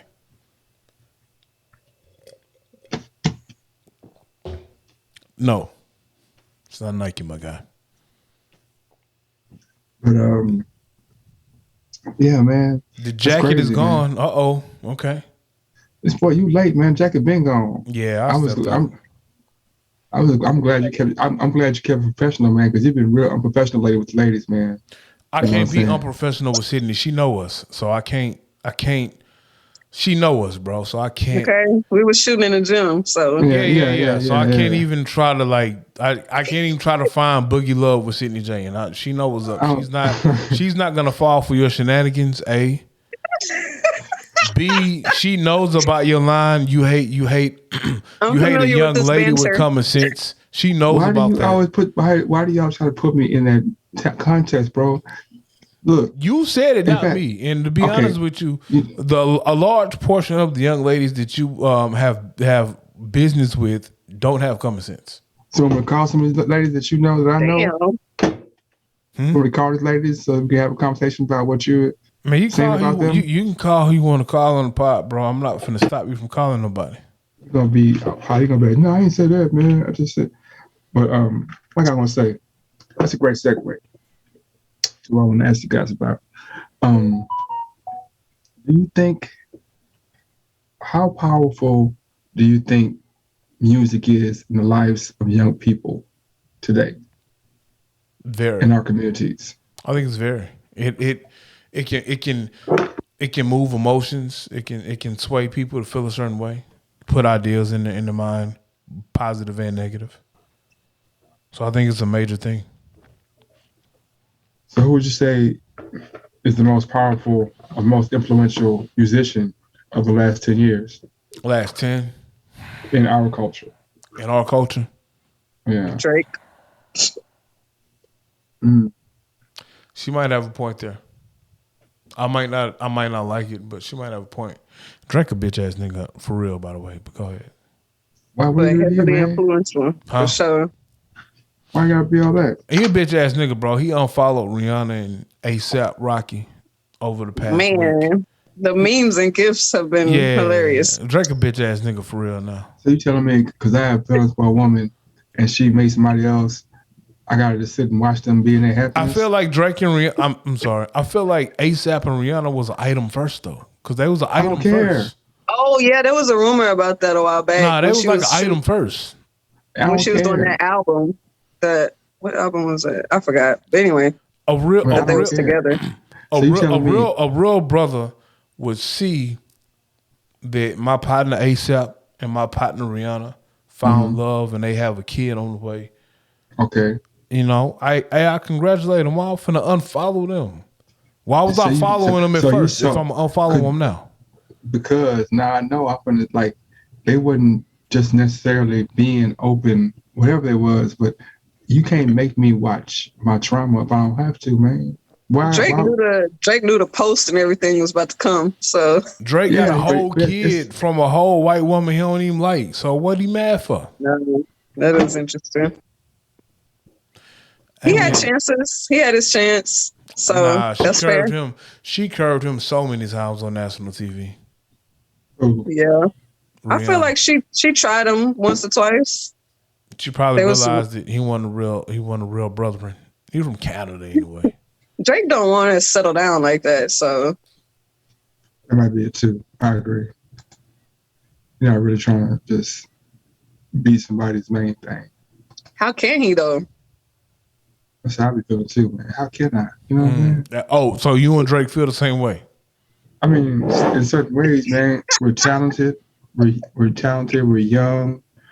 You're not young. Drake might be slightly young. Shit. No, I'm talented and I'm young, and I feel you're not young. You're not young. Only thing young about you is when I say young James Boogie. It's the only thing young. Like I said, I'm talented and I'm young, You're a good 45, right? No, bro. Why do you keep giving me every year? Young James Boogie. Young James Boogie. I'm finna be 41 in a month. If I'm finna be 41, you definitely finna be 44.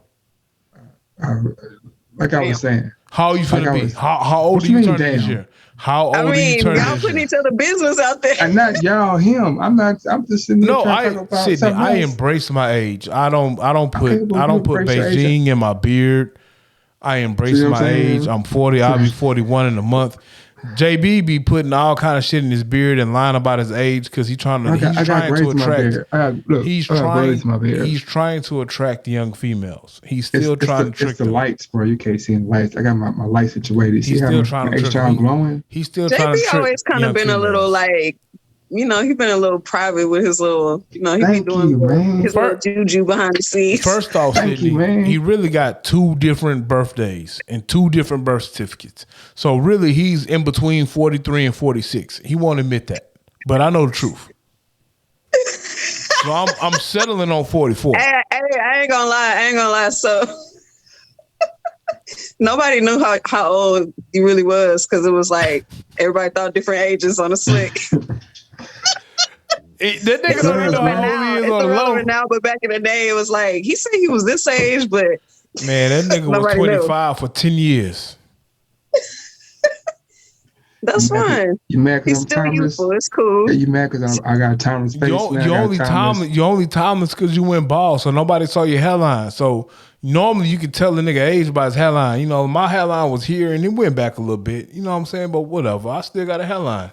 But you, however, at a young age in your 20s, late 20s, your hairline went away. So you've been bald since 28. Not, bro. So you've been telling young ladies you're 25 for like 10 years. Bro, I have pictures of me at 28 with hair. Stop you know we have pictures of us together. Okay. That picture that you still got a hairline, if you 28, I was a legit 24. So now you telling on yourself. No, I don't know. I don't know how old you were, bro. I can't speak for your I'm age. telling you how old I was. It's a picture floating around. You have a hairline to here. If you was a legit 28 and I was a legit 24, I've always had a hairline. If I shave my beard, niggas don't know how old I am. I can drop like 4 years, bro. Let's keep it a buck. If I shave my beard, I can drop like 4 or 5 years. Yeah, but you already dropped 4 years because you coloring it. JB still look young though. Because he coloring his beard, though. I could cut my beard off, man. If I cut my beard off, then what you going to say there? You going to look like you're 40.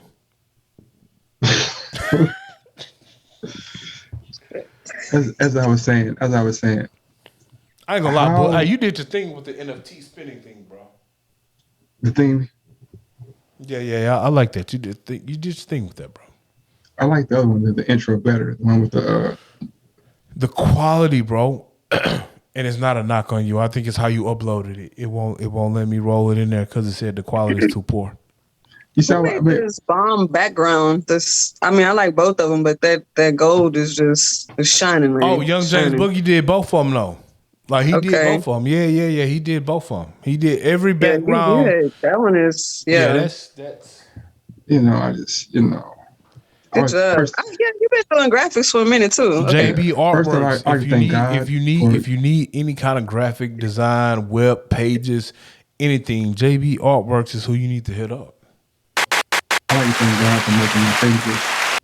You know what I'm saying? Because without these fingers, I couldn't do that thing that I do. I like to thank God for making, eyes so I can have something. Sound like that reel. That reel I got. Some dog voice. I like to thank me. Yeah. I like to thank everybody who looks like me, acts like me. I don't really talk about Leon. Remember Leon from Dr. Pepper? Leon. Yeah, he's like, oh my God. If they would throw Leon the ball, Leon just catches the ball. This ain't the cross-dressing dude that you try to reenact. Sydnee, you know Bug cross-dresses, right? Is that the PC term? Yeah, I'm trying not to get canceled, but what word you say? I couldn't hear you. PC. She said PC. What term did you try to say with PC? Oh, I said you're a crossdresser, bro. Like you are a. He hasn't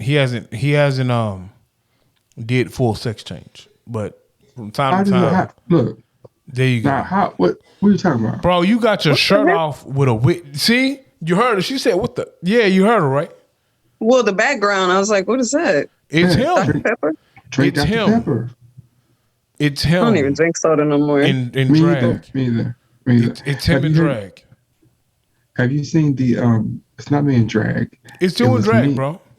bro, I don't have a dress on. Nah, see, and that's the problem. The problem is this. Whoa, wait a minute. Whoa. I thought he was just joking. Okay, so what? A wig? A lace front? Like a lace front, or like what we mean wig? I don't know. It's like he went to the beauty supply and bought the number 4 wig. I only know this because I used to date a young lady, and she would go to the beauty supply and she would buy the number 4 wig. What I did was it didn't last long. For Halloween, I was gonna be Justin Gurial. I can't say his name. Is that somebody obscure? Who's that? No, he used to be on. He's the one who Paula Abdul had the affair with on American Idol the first year. Remember, it was Kelly and Justin. They had the movies together. I'm not tripping, man. Y'all watched American Idol, right? I don't, but I'm listening to you. I watched American Idol, but yeah, the first winner was Kelly Clarkson, right? No, it was Ruben and so and so. Then it was Kelly Clarkson. Yeah. And Justin was the dude that was second place. Get to the part where you're dressing up like a female. Let me finish. Look, so Justin was second place. Justin and Kelly had like 3 movies. Then Justin did the Hollywood thing and went off and got drunk and worked. Now that guy is the spokesperson for Dr. Pepper. And get to the point where you're dressing up like a female. I'm not just like a female. I'm just like him. But he was dressed like a female. No, he just had long hair. Look, he just had long hair. Red hair with a headband. I feel like homie lives the alternative lifestyle. He's Justin Grinaldo, whatever. He's the one Paula Abdul he said he lost because he had an affair with Paula Abdul. I'm not that old, bro. Yeah, I remember. But look, Sydney, this is the other piece though. I've seen him put on females' clothing before. Like, I'm not making a joke. Where? And if I did, I'm not making a joke. Where? Me and him were actually at a mutual friend's home. Well, she was female. So there's a witness. There were several witnesses, and he literally came out of the closet in female's clothing. I'm talking about miniskirt, out shirt, of the closet. Out of the closet. He literally came out of their closet. Skirt, blouse, wig, and shoes. His feet were too big, so his heels were hanging out the back. He 100% came out the closet like that. I'm gonna show you how you telling the fib. I'm not telling the fib at all. Matter of fact, you can call said young lady if you like, and we can talk about it. I don't want to put this lady out here like this. Now I will say the young lady who was our mutual friend, who was our partner, he didn't put her clothes on because they wouldn't fit. But she had a sister who rivaled him in skinniness.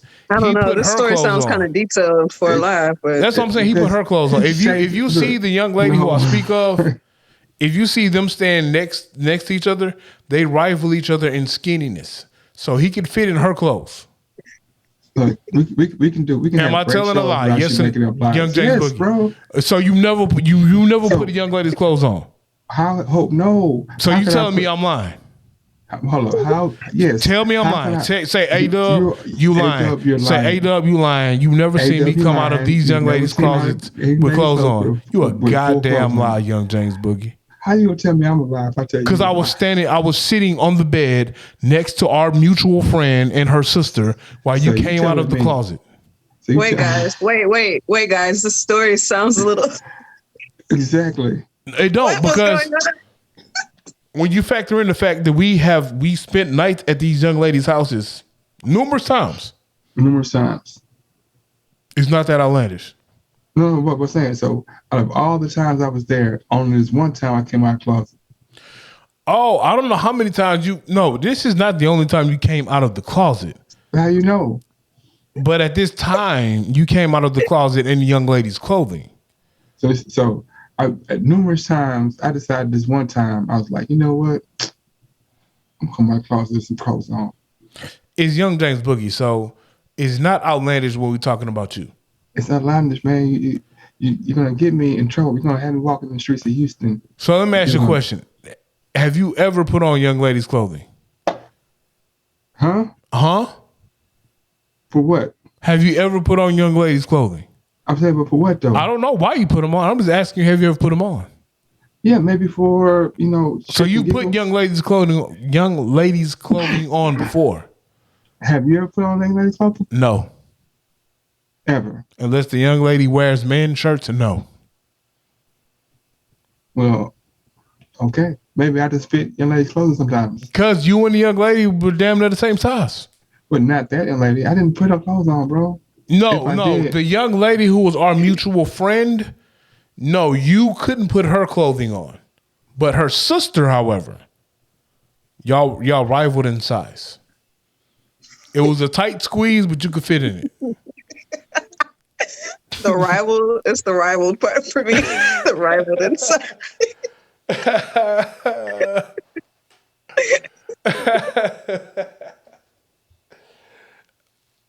He came out, and so to give the audience to paint the correct picture, it was all a joke. Y'all know Young James. I was gonna say JB go hard for a joke. So. That's what I'm saying. He goes hard for a joke. So it was a joke. I'm not saying he likes. I'm not saying that he likes to put young ladies' clothing on. I don't know what he does now, but I'm saying then it was a joke. I honestly think he was trying to have relations with one of the young ladies in the room. So it was his thing. Wait, what? Yeah, he was trying. That was his thing. I don't know. That was another bad flirting thing, JB. I don't think Young James Boogie has admitted to all his bad flirting tactics, but that was one as well. What happened? He got quiet. So, Sydnee, this is how the pod goes. When you really start speaking truth about Young James Boogie, that's when he will get quiet, and then he'll switch a shirt or something like that, or he'll change the subject, or he'll be like, so this has been another episode. You know what I'm saying? He in the pod. Whatever he can do to get the light off of him when I tell the truth, that's what he does. I think he's a good sport. He likes a little jousting here and there. He does, but the problem is sometimes his political connects get involved. So Young James Boogie has a lot of political connects out there with the young ladies. I don't, because I'm married, so I don't have those issues. My wife is in the next room. She hears all the nonsense I say. Matter of fact, Miss Sydnee, I take this pod to the next level for content. I'll be out here flirting with young ladies that we have as guests, trying to, push the content. Young James Boogie be quiet. So, anything to get the marketing going, huh? Yeah, I'll be out here risking it all for content. and this is what he do. He puts up MLK. I knew you was about to come back with some type of graphic. 2022, Yes. We can't hear you, Young James Boogie. You muted or something, bro. You muted or something. I like it. You still muted. I can't hear you. Am I too close? Is that when my head cut off? No, you're not too close. Oh, I'm too high. Where's the nose ring? Did you take it out? I ain't got my glasses on, so.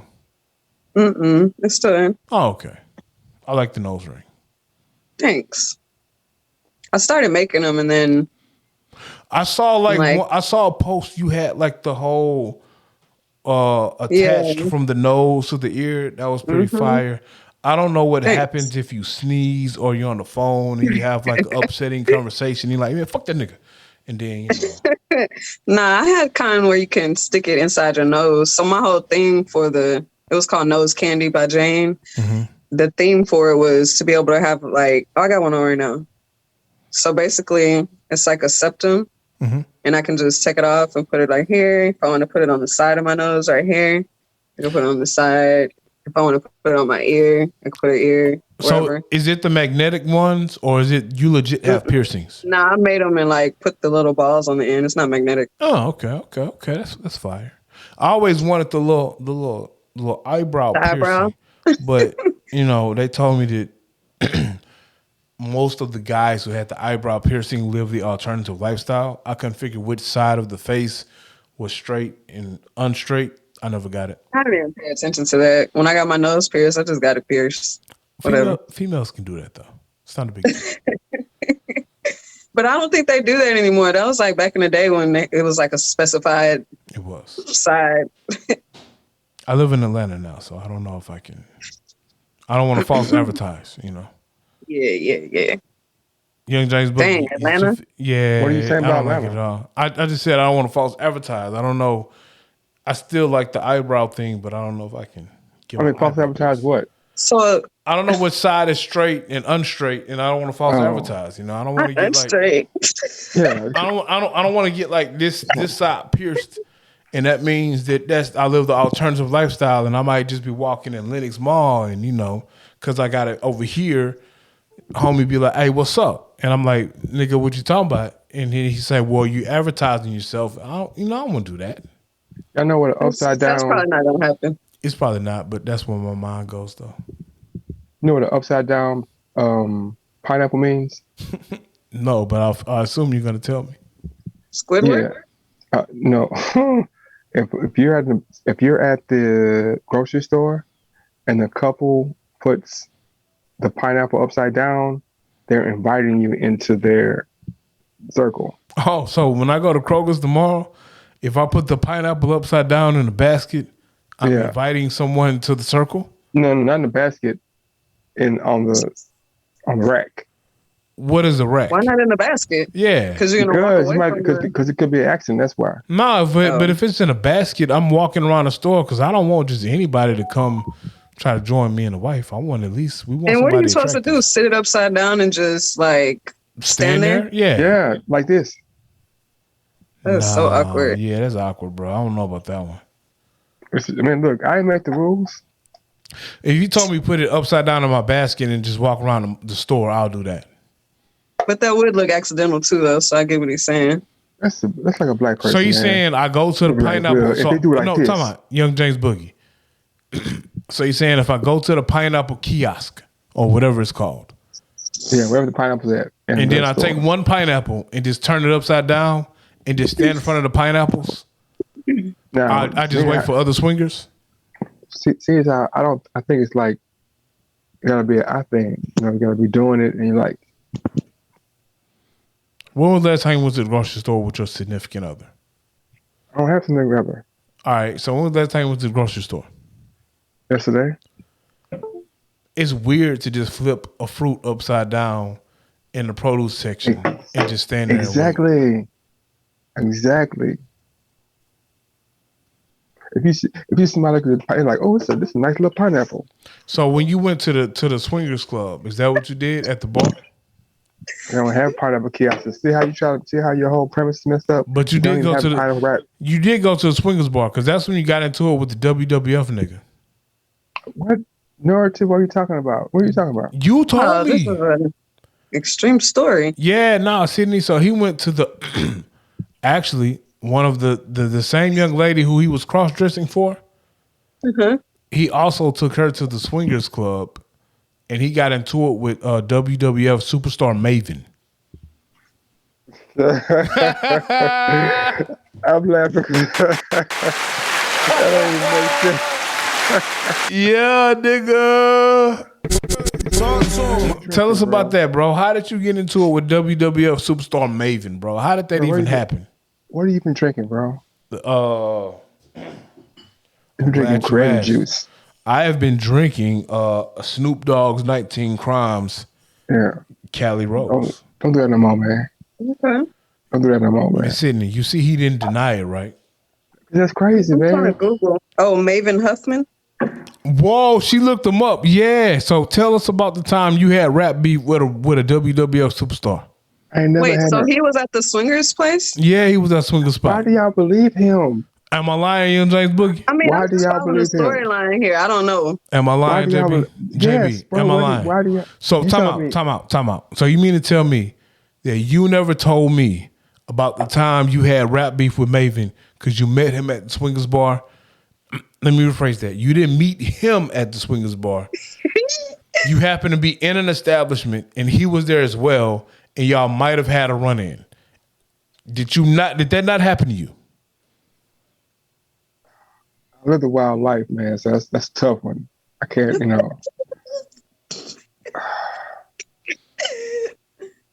gonna say it's strong, maybe. I'm not gonna say Put us back on the thing. Put us back in the room wherever you had us. With the Martin Luther King. Well, I don't know about all that, but the background was that Martin Luther King? It was MLK Day. Martin Luther the 2022. King. Martin Luther King. So, Book, let me ask you a question. Let me ask you a less. I know I've been changed. Let me ask you another question. No, man, ask me no questions, man. No. It's a legit question. Have you ever been to a swingers club before with a young lady? No, I haven't. A swingers club? No. But you lie like a motherfucker, bro. But you know what? Go ahead, bro. I understand you. You don't want to. You do not want to offend your political connects. I understand. Sydney, why do you believe him? I didn't say I believed or didn't believe. I'm just listening. She did not say she did because instead ask me a question that I know is false. Ask me a question. Okay. I don't want to do like that because I'm crazy. Ask me a question, bro. You know me, so you could ask me some shit that's true, and I'm gonna answer yes, and I'm gonna tell the truth. Okay, what's the one? Ask a question. Have you ever had a threesome with 2 white chicks and an Indian girl? No, I don't even like white chicks. Okay, so what you want me to ask you? I have no idea. I don't know. I've been saying, ask me whatever you want to ask me. I want to ask you, bro. I'm not diabolical like you, bro. You can say some shit like, have I ever went to Pasadena to see a young lady in the middle of ice storm? Have you ever been to? Nah, bro. Look, man, you gotta go sleep at your house, man. Hey, I know you're because of course I have. You know what I'm saying? So I'm saying, bro. I don't have to hide anything, bro. I can tell the truth. Ask me another question. I'm not the police, bro. I'm not good at questions. You're not the police. You're not good at questions. Okay. That's not my strong point. My strong point is like. So honesty. When you had to run in with Maven, were you ready to go to fisticuffs, or were you like, nah? I seen you on WWF. I don't want no smoke. I'm not even with her, bro. I just came to the club with her so I could hit something. If I was gonna have a run in with a wrestler, I would definitely want to do fisticuffs. I wouldn't want to do no wrestling because that's what they are. They're not called fisticuffers. They're called wrestlers. Y'all know nobody says fisticuffs anymore, right? I know. I just like fucking with them. Hey, how did the altercation start though? Like, were you trying to holler at his female, about, man? Or was he just at the bar by himself because he was Maven and he could be, and he was trying to holler at what you brought in? See, I'm giving your story validity by even answering the questions as if like there's. All right, so let's keep it a buck. Did you or did you not have a minor run-in with a WWF superstar? He not even a superstar. I've had a bunch of run-ins with black people from different, Have you ever been to Wishes on 290 in Houston? Yes or no? Working, yeah. Huh? Working, yeah. Working? What kind of work were you doing there? I was delivering liquor. No, we didn't deliver liquor there, sir. Yes, we did. Oh, we did? I didn't. You may have. I didn't. That's what I'm saying. So have you ever went there on just a recreational event? How did this show turn into you just asking me questions? I'm just asking, bro. Here. No, I'm saying, but we have a goddess right here. I can't do the normal. I can't do the normal nonsense with this young lady. I can't.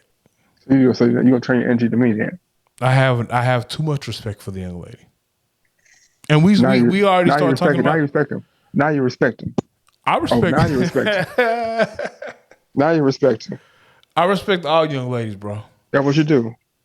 I just know your nonsense is not gonna work with her, so I'm not even gonna try. Bro, I don't have no nonsense, bro. You're the only person that says it's nonsense. I do have nonsense. I must admit. No, you're the only person that says what I do. Have you ever shot your shot at Sydnee, bro? No, man. Sydnee's the homie, man. Well, now is the best of times. Are you single, Miss Sydnee? How did I know somebody was gonna ask me that?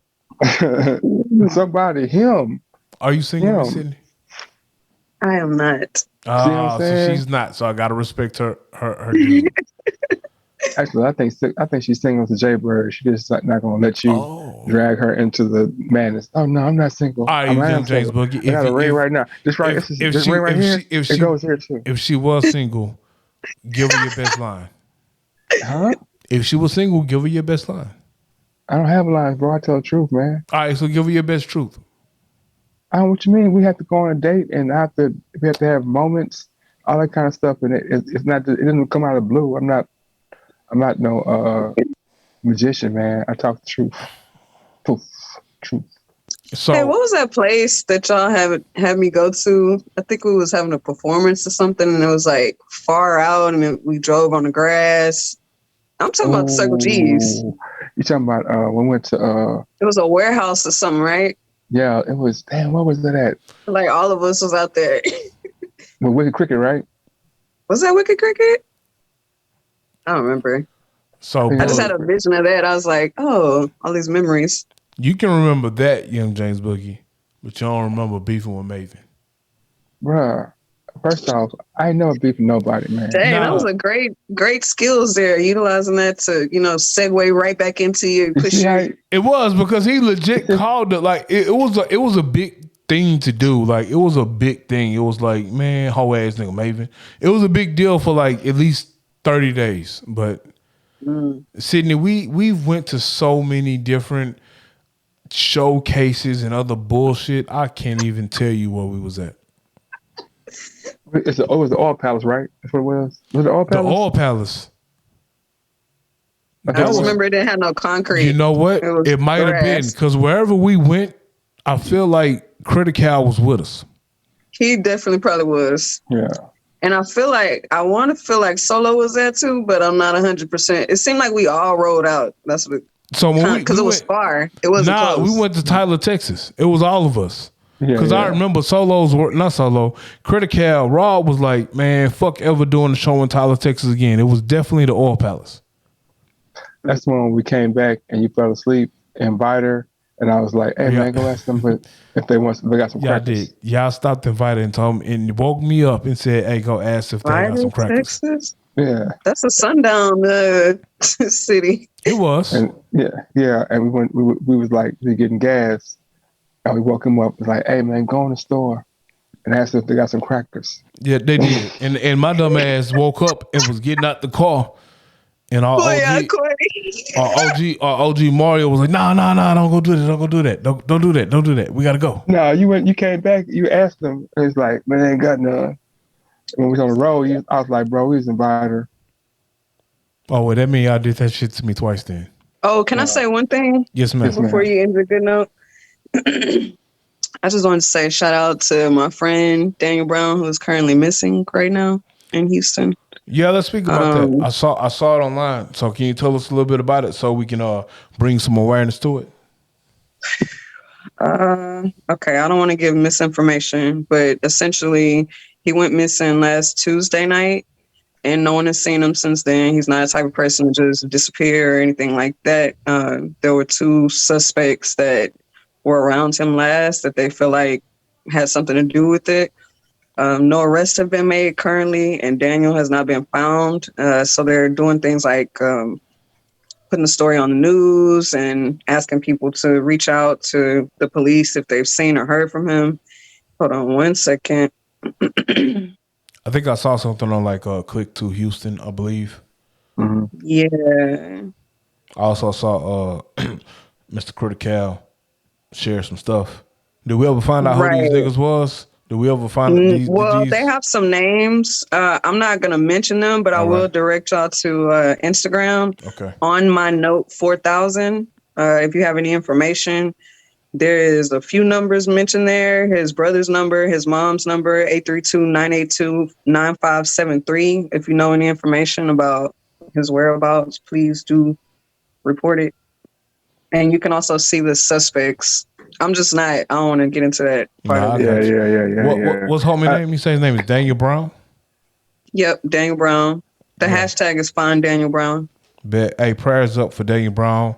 We're going to pray. Hopefully we can find Daniel Brown safely in the Houston area. So hopefully he can come up. If y'all have any information on his whereabouts, y'all seen him, anything like that, go ahead and post that and all of that.